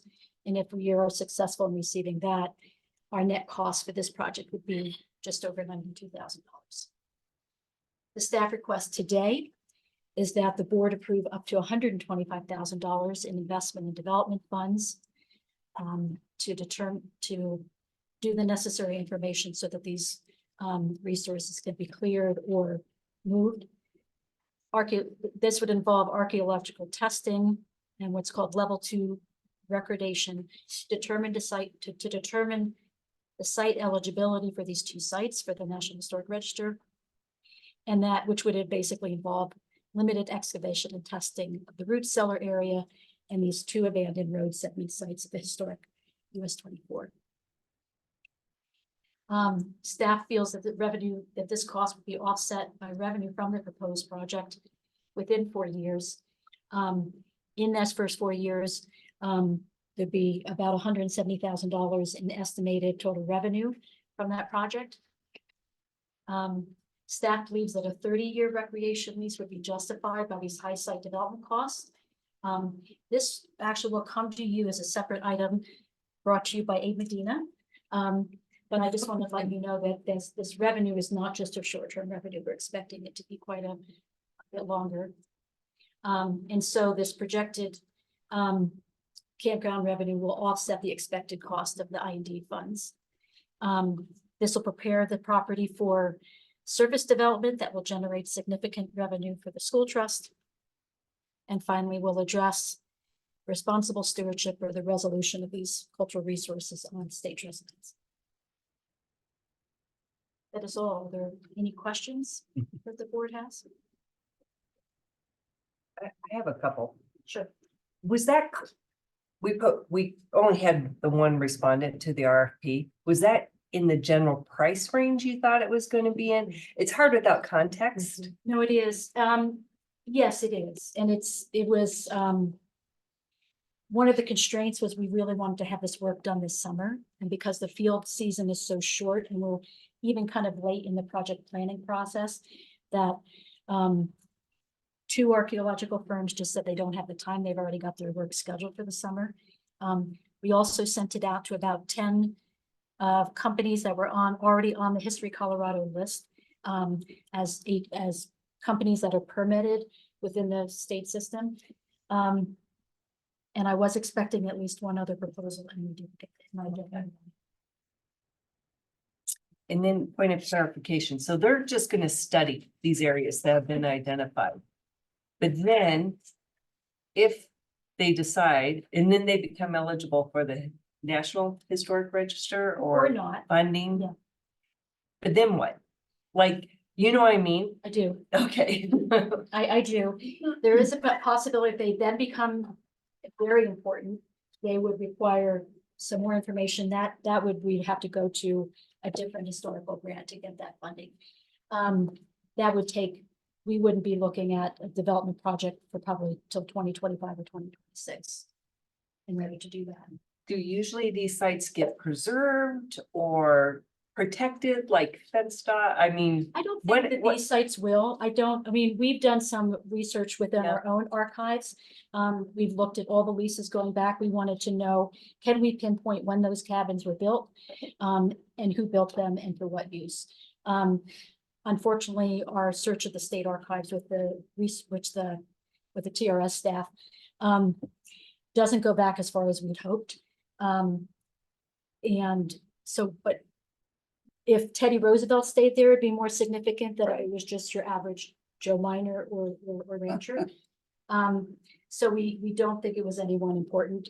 But those are questions I can't answer right now. Thanks, Mindy. I'm just trying to understand the bigger picture. I mean, these things are all over Summit County, just to be honest with you, Of like course. everywhere. It was generous to call those remnants of a cabin.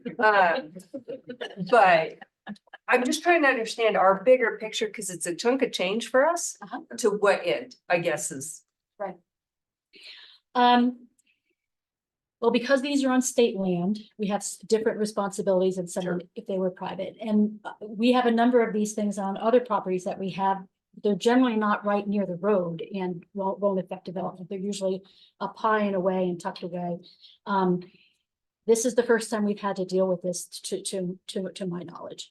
So, and I don't know when push comes to shove, what we can say to History Colorado and the state archaeologist's office, we're just not going to do some of these things. So, at what point do we not do this? Do we kick the can down the road, decide not to do this until we get a project that's more valuable and let our lessee do that, come up with the funding ahead of time?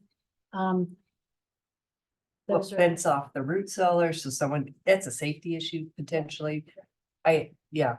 You get my question. I do. And that's why this is a little different. This isn't the kind of project I'd like to bring to you.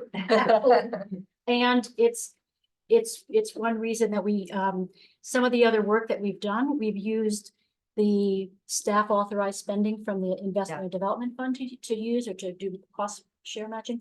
This is a little bit different. We're using this to actually prove the developability of that property. Thank you. No, go ahead. Yeah, and I'm with Chair Scanlon. I just don't understand. So we spend 100,000 or 92,000. And they say it's important, then we cannot develop, or they say it's not important, then we can tear them down. So what happens if we spend the money and these are important? Can we?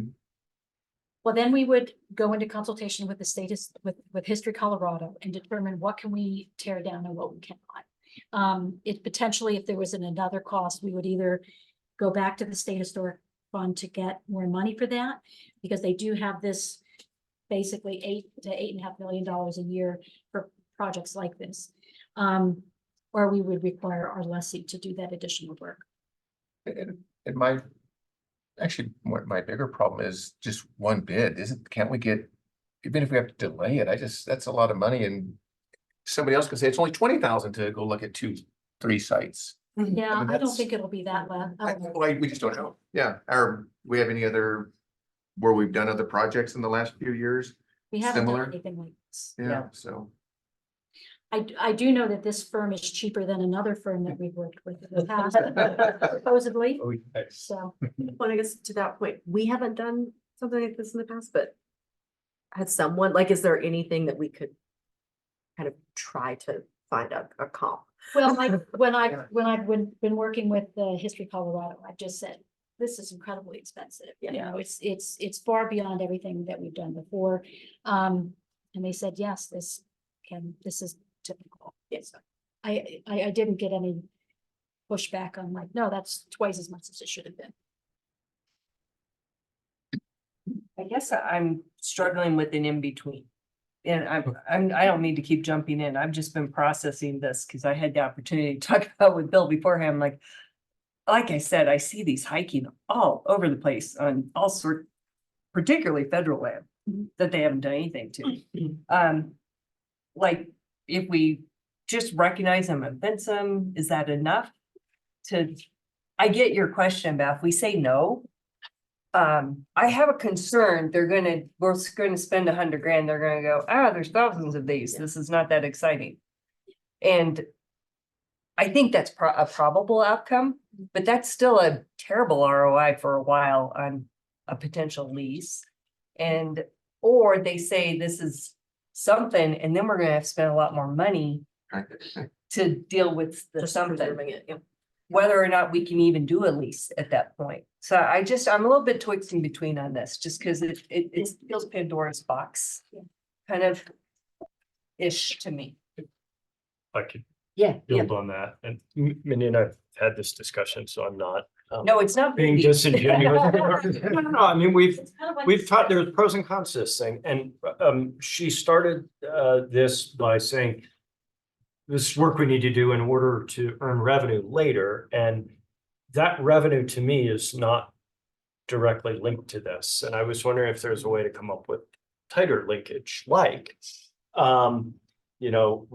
Ramble said, we're willing to move forward with a project as soon as this stuff is dealt with, and we will sign the lease. Or Chaffey County has said, we're ready to issue permits to Ramble. And right now, I think there's a lot of uncertainty around the revenue piece that you would back up the expense with. And so again, I'm proud of the work we're doing around cultural resource preservation. And this is a lot of money, not necessarily directly linked to our mission, which is revenue and great stewardship that improves the value of the land. And so where does that fit on our mission statement? I hate that we have to spend so much time on this, but to your point, I guess what I was wondering is Chaffey County thinks they did a moratorium for a reason. They think they're lifting in the fall. These things have a way of, I'd bet probably that it won't be lifted in the fall, which gives everybody a little more time for negotiation, with other parties, and to possibly for Ramble to move something forward on contingent to, we'll resolve this, but let us know that actually you're gonna approve our plan. So I wondered if they would be willing to spend the time to go to Chaffey County and we get out of the bind of having to push something through the summer, which is expensive and indeterminate outcomes, and just see if there is a revenue opportunity with Ramble and their development. I think Ramble's gonna continue to move forward on this. And at some point, we'll be back here kind of making a decision, my guess, on a price that's somewhat similar. And it's just, do we want to do this or not? I mean, is this a property that's important to generate revenue? I mean, we don't have that many properties like this in this area. Recreation is incredible, high demand in this area. I think we believe, based on from Ramble's reports, that Chaffey County is supportive of a project like this. Their moratorium on recreation development more has to do with dispersed kind of camping and all the impacts and unmanaged impacts of a lot of that use. So, but it is in a moratorium right now, so.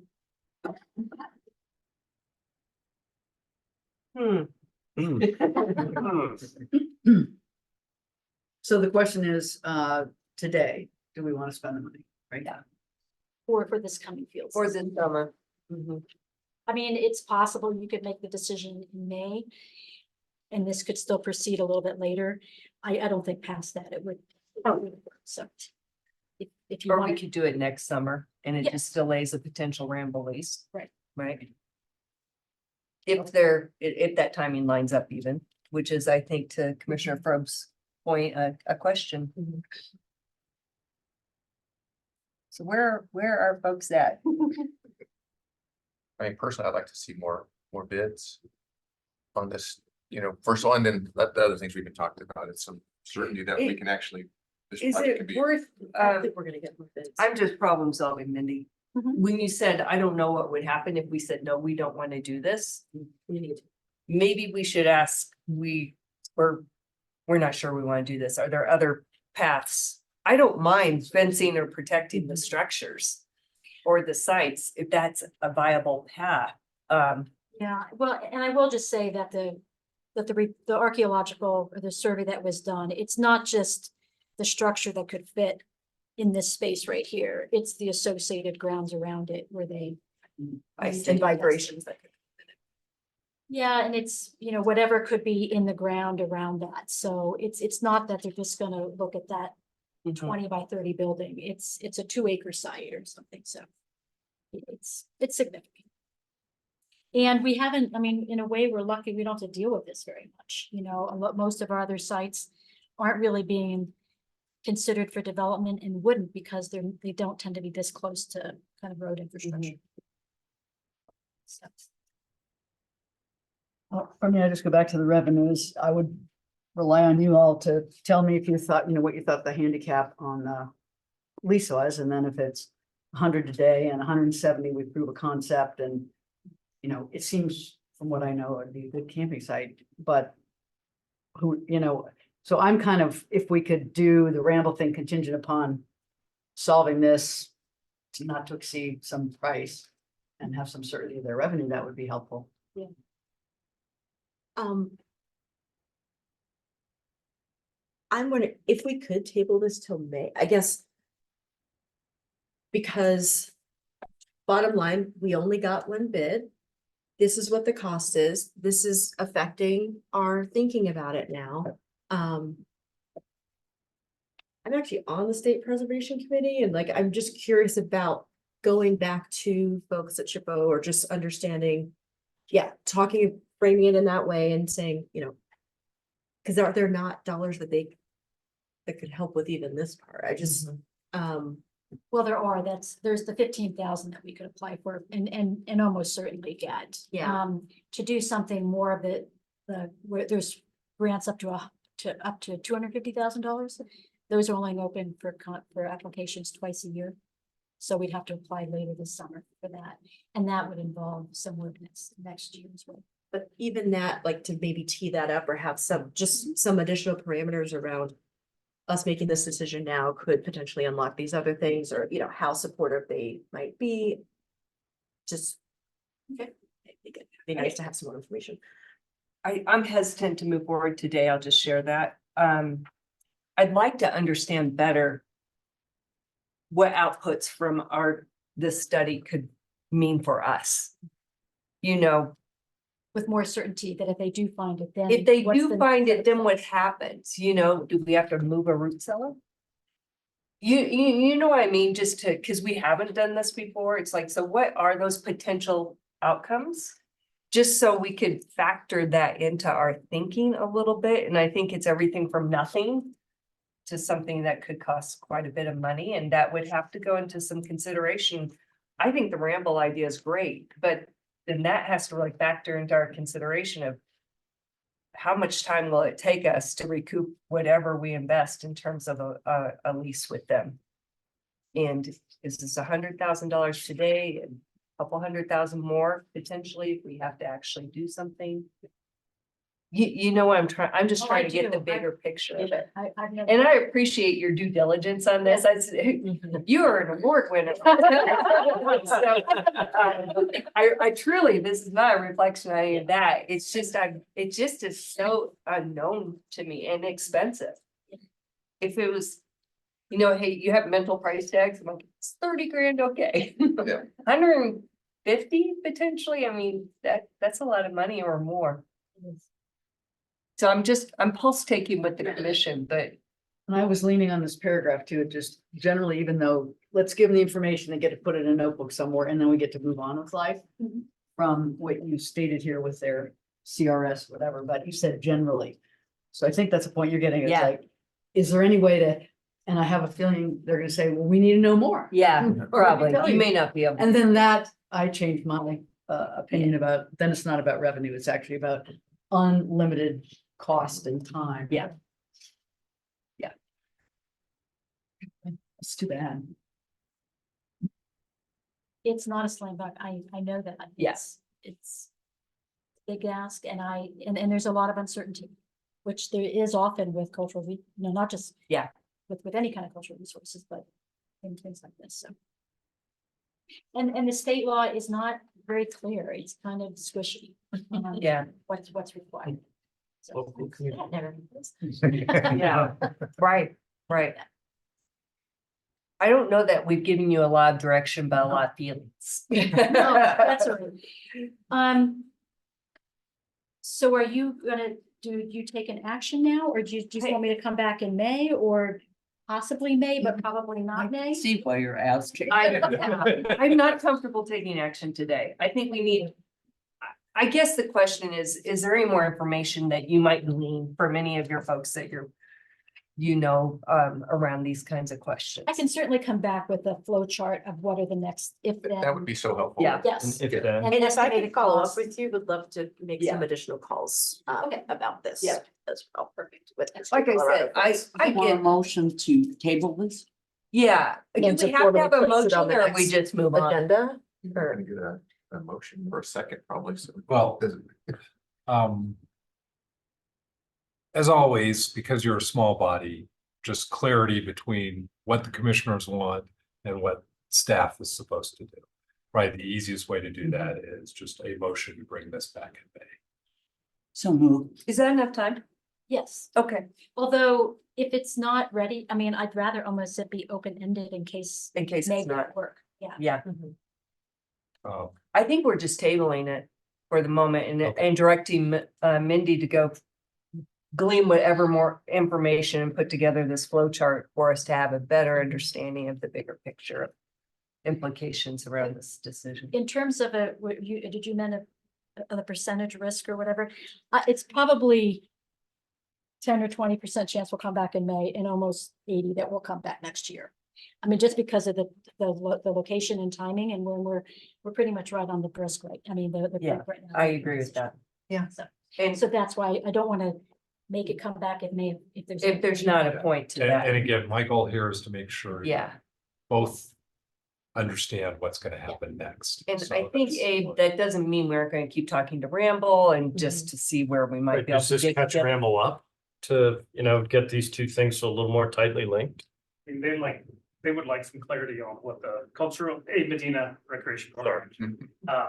They would like some clarity on what the commitments might be on cultural moving forward. But, I let them know that this was a topic of conversation and Yeah. they'll adjust if necessary. But yeah, they're definitely still interested in this property. But they're also on hold at the moment Yes, as well. they are. They're hopeful that they might be able to approach planning for special consideration on this particular project and property outside of the moratorium. They've had some conversations with planning, but yes, the moratorium is on hold and it's not likely to come off hold until this fall. So All right. Madam Chair, I have, But I I'm put good forth a with motion to this. table, but no specific. Do we need to have a motion to table or can we just not take this up? I I think you can probably do either. Robert's rules is not going to trip you on this particular decision. Just again, I think the understanding here is for staff to go back and see if it can find information. If you take no action here, nothing happens. It's, for me, this was just, it turned into a discussion topic, so. Well, and really what we wanted, one of our main goals was to get feedback and. Yeah. So I appreciate that, so. Thanks, Mandy. I'm not speaking. Thanks, Mindy, that was great. My motion. Thank you so much. Thank you. Keep it in your pocket. So are we bringing Justin forward? We're gonna move on to another IND request because we're in a great mood to spend the. Well, there is this 3 times as much. I was gonna say, I hate to break it to you, but it's more. Second.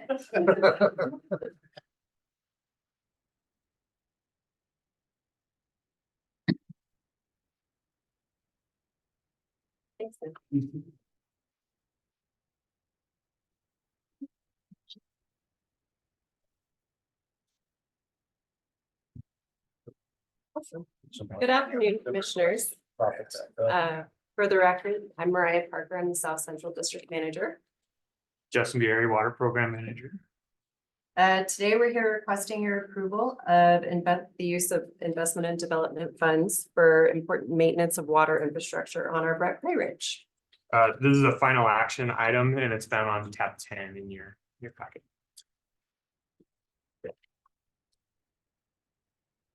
Just for an overview, the Brett Gray Ranch is located in the South Central District. This is just kind of a state map showing the general location.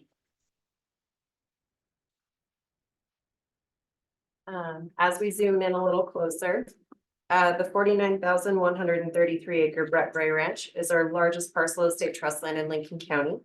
It's located approximately 55 miles east of Colorado Springs and just southeast of Rush, Colorado. On this map, the Brett Gray Ranch is outlined in green. And you can kind of see where Colorado Springs is and the Bohart Ranch, just for context. The ranch is 15 miles long and about 12 miles wide, and it's situated within the Horse Creek drainage. It encompasses about 11 miles of Steels Fork Creek. Just for a little history, prior to State Land Board ownership, the Nature Conservancy had placed a conservation easement on 23,372 acres of the area that was previously known as the Smith Ranch. In 2006, the State Land Board purchased the Smith Ranch from the Nature Conservancy, along with an additional about 25,000 acres of surrounding ground.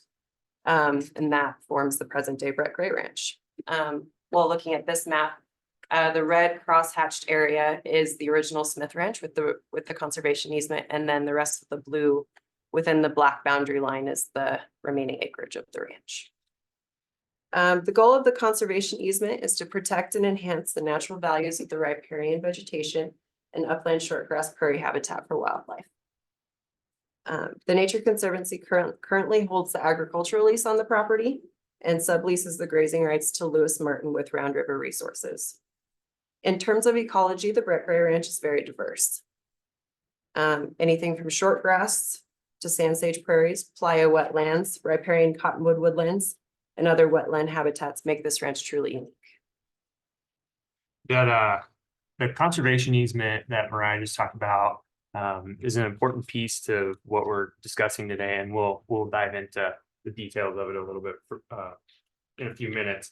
So the ranch also has its own smallish portfolio of water rights that they're all kind of interconnected, as most of the water world is. The portfolio includes 8 irrigation wells on the north end of the ranch, as you can see on the map. It includes 3 smaller ponds, 2 larger reservoirs, and a ditch right.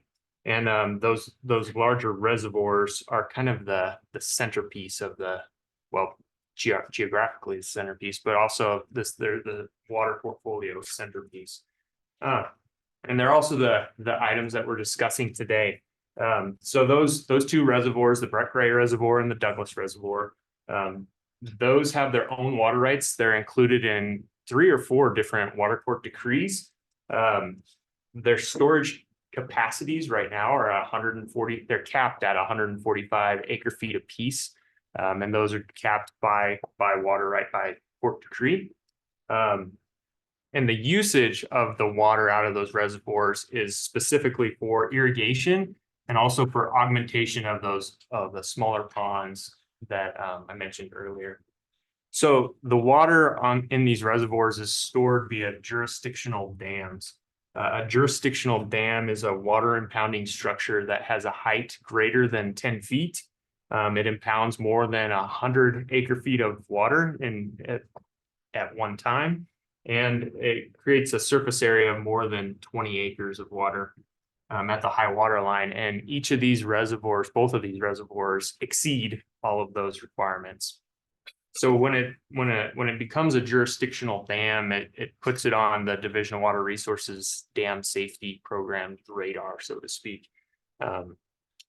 So in the summer of 2022, there was a problem that the Douglas Reservoir Dam and outlet structure occurred that basically it prompted the Division of Water Resources to go inspect the structures. And what we're looking at on the screen here is little snippets of what the dam safety engineer found. And they required that several items needed to be taken care of, namely the outlet structures on both dams needed to be basically replaced, which were accomplished. There was also some erosion on one of the dams that was also fixed. And then the final item that is yet to be fixed is removal of trees from both of the dams. And just for understanding, the sake of understanding, trees are a structural hazard for dams. Infiltration of tree roots into the dam embankments create pathways for water to make its way into the dam, which ultimately can result in a failure. Fortunately, these dams are not under current restriction, so we can store water if we have the beneficial use our lessee can irrigate with. They're not doing a lot of irrigation right now, and so that's part of the reason why we're bringing this to you today. Is it's kind of an opportune time of we're not storing a lot of water, and so let's get this taken care of before we start storing a lot of water. So this photo that we're looking at up on the screen is the Brett Gray Reservoir Dam. That's the North Reservoir. We're looking from the east to the west, and it looks kind of like a road. That's the crest of the dam. On the right-hand side is the upstream side, or where the reservoir would be. On the left-hand side is the downstream, or where the outlet would be. And this is basically a forest, which is not good for a dam. Instead of technical. Yeah, right, exactly. This is the Douglas Reservoir Dam. The photo is from the west facing east. The reservoir itself, or the upstream side, is on the left-hand side. The downstream side is the right-hand side. And as you can see, those trees they sure like to live near water. Most of these are cottonwoods. And you'll notice that these ones in particular are large and they're very old. And as Mariah mentioned earlier, the land board acquired this ranch, I think in 2006. And so these trees are much older than the 18 years. And so this is something that we're aware of now as we acquire properties. Think of the Williams Park Ranch that we just bought a year ago that has water rights with several different dams. Now that we have the water program in place, this is something that we evaluate before we acquire a property: is how much revenue or how much money are we going to have to spend just to bring things up to snuff. Yeah. So as shown on some of the range maps earlier on in the presentation, both reservoirs are located within the Nature Conservancy's conservation easement area. This is important because per the easement deed, the removal of native vegetation is not permitted without prior approval by the Nature Conservancy. State Land Board staff has communicated Division of Water's inspection findings with TNC. And after review, they have classified the tree removal project under infrastructure maintenance. And they don't have any concerns since this project will also enhance the safety and structural integrity of the dams. So check that. Okay. I'm going back on the outlet structures. Who paid for that, those repairs?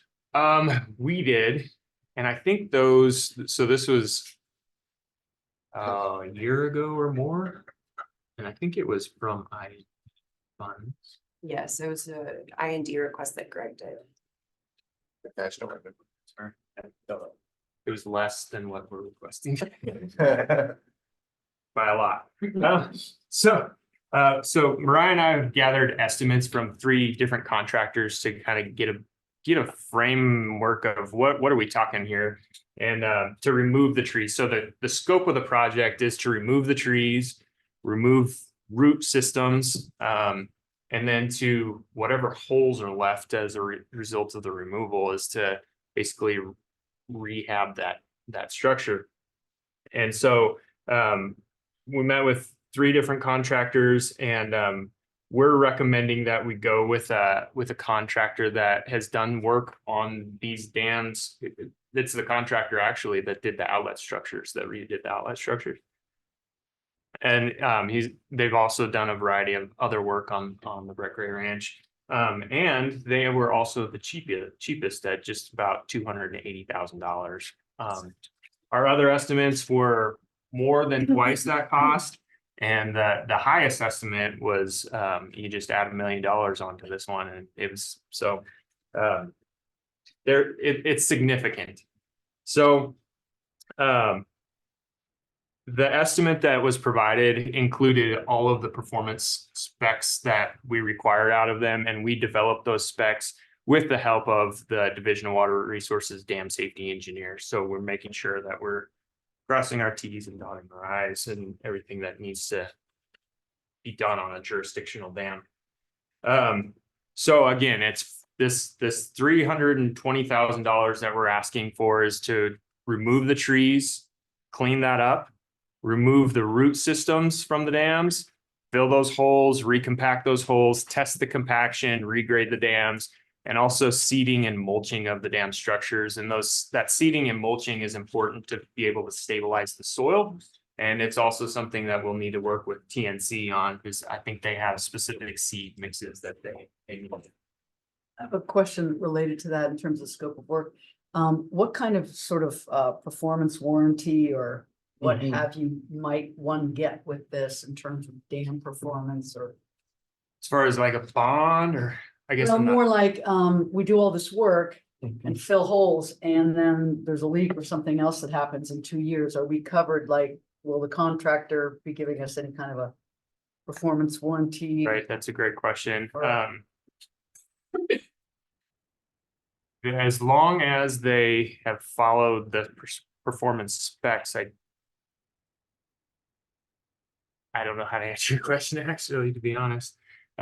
If they follow those performance specs, I don't think they are claiming any warranty. I think the dam I inspector know where you're would come out afterwards and Yes. sign off of it. Maybe that's just part of the contract that they, Yeah, as upon long as, approval by the. yeah, He said how it works. before construction, the dam safety needs to be notified, and they'll come out and take a look. And then after construction, they also come out and take a They look. sign off. Yeah, right. And then they in their report, again, it's not under restriction right now, but if it were to be, they would remove that restriction, and but they would note that the trees have been removed. Since I know you were in the real estate business, it feels like we ought to have a retainage until we get the DWR sign off that this all meets the dam safety inspection. That's So I know how to work with staff to work that into a contract. Yeah, that's great. So, in summary, we recommend that you vote in favor for expending up to, well, I gotta back up. The estimate that the contractor provided was $280,000. We've added another 15% for variable costs. fuel, seed, inflation, all that kind of stuff, because we plan to start work in the fall of this year. And that'll be the water storage season will have ended, the reservoir will be empty, and so then we can get to work. So back to this slide, we recommend you vote in favor of expending up to $320,000 of the investment development funds to remove the trees, tree roots, and restabilize the Brett Gray and Douglas dams located on the Brett Gray Ranch. Your board order reflects what you see on the screen. And with that, we'll turn to Hans Brinker to show the Very- importance of very maintaining these appropriate. dams and Right. open it up to questions. Ironic that it has trees on it. Yeah. Just saying. Yeah, I mean, just the background. What does the lease say? Why didn't TNC do this? Why isn't the lessee doing this work? I mean, they even called it infrastructure maintenance. I just don't feel comfortable with the lessee letting this get that bad. And then we're gonna have to come in and spend $320,000. Right, and it wasn't an issue of the lessee letting it get that bad, it was, we purchased it that way. Well, there's still the lessee. I'm sorry. We still have a lessee that's. Sure. And so if it's TNC's expense to rehab our infrastructure, I think is the deciding factor. Yeah, I would love to see the lease on that and see who's responsible for maintenance. I just think it's absurd, really. And again, I don't know the lease, maybe it's just we pay for everything. But any other lease in many ways, if you're the lessee, you maintain. And it even says, additionally, staff plans to collaborate with TNC to ensure this doesn't happen again. What shouldn't have happened in the first place, in my opinion. Do we have a copy of the lease we could look at or anything? Yeah, absolutely. I do have it. I don't have it with me. That's just my view. I don't know what you guys think on that. Logical question, depending on. I think when Greg was here, we were talking with TNC about, well, the large trees, the land board will take care of those because again, they were there when we acquired the property. The small trees under a certain inch diameter, TNC, you need to take care of those. And I think that's where we're still with that understanding. So this bill could be split?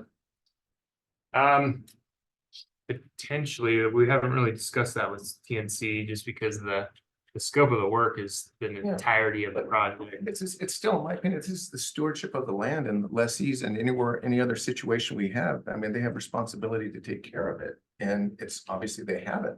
And this is a big bill that they're asking us to pay for. The outlets, yeah, maybe I get that, but trees, my goodness, it's some Roundup. Or kill them and then burn them. Again, I just would love to see, I'm uncomfortable paying for that when, yeah, and if you're saying we have an agreement or there is an agreement that TNC and Round River, is gonna, we should spell that out so they know what bill's coming to them. When we were addressing the other infrastructure concerns with Greg, that was before I kind of came on right at the tail end of when Justin Osborne left. We did kind of come up with that agreement that Justin said that all trees younger than a certain age, they would take care of and continue to do upkeep on. But the trees specifically on the lower dam, those have got to be 150 or maybe 100 years old. And so we kind of agreed to take on that expense. We agreed in writing to that. Yeah, I was gonna say, is that in writing anywhere or is that what, that was a conversation? It was a conversation that was followed up by an email after meeting TNC. So yeah, that's not enough. Does this have to be decided today or? We are doing it till. We'll just bring all the IND things. I think it'd be helpful to have the conversation with. And did we ask TNC if they could help with this, or are we just assuming we have to do it? It's again, we're not in the mood to spend money today, but it's a big ticket item. It's a lot of money. But for non-maintenance. Mr. Fogle, I have a question. Is this the very first time, like in the last 6 months or 9 months, whatever, that anybody even gave a thought to the trees on the dam? Is this the first time that anybody's found out about this? Right, yeah, that's a great question. And so in 2022, in the summer of 2022, when the outlet structure failed and we had to evacuate some water in order to comply with our water court decrees, that wasn't the first time that the Division of Water Resources had been out there, but it had been the first time in a long time. And so when they got there and said, whoa, look at this forest, this is an issue. And so Okay. yeah, So nobody was thinking about this. We weren't ignoring it. We just really didn't know.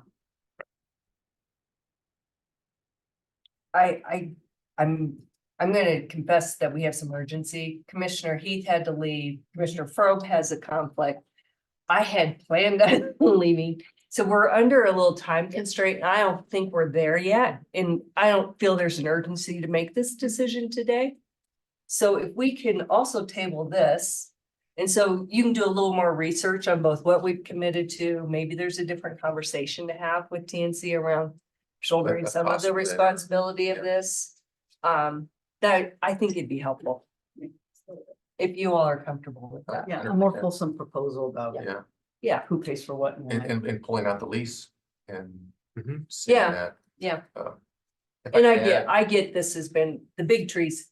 Yeah. Yeah, I get they've been there forever and they're maybe a different If I issue. can add on I'm sorry, Yeah. on the cottonwoods, the big ones, if they're careful, they can save the cottonwood root and the Hopi tribe would come and grab it all. That's how they carve their relics, their Oh, religious relics out of the root of the cottonwood, because it's like balsa wood. It's just super lightweight, giant pieces or you know, the front end. so maybe we could also do something more interesting Yeah. than that'd just be fun. dragging them away. Yeah. And to that email of kind of expressing those things, that's just.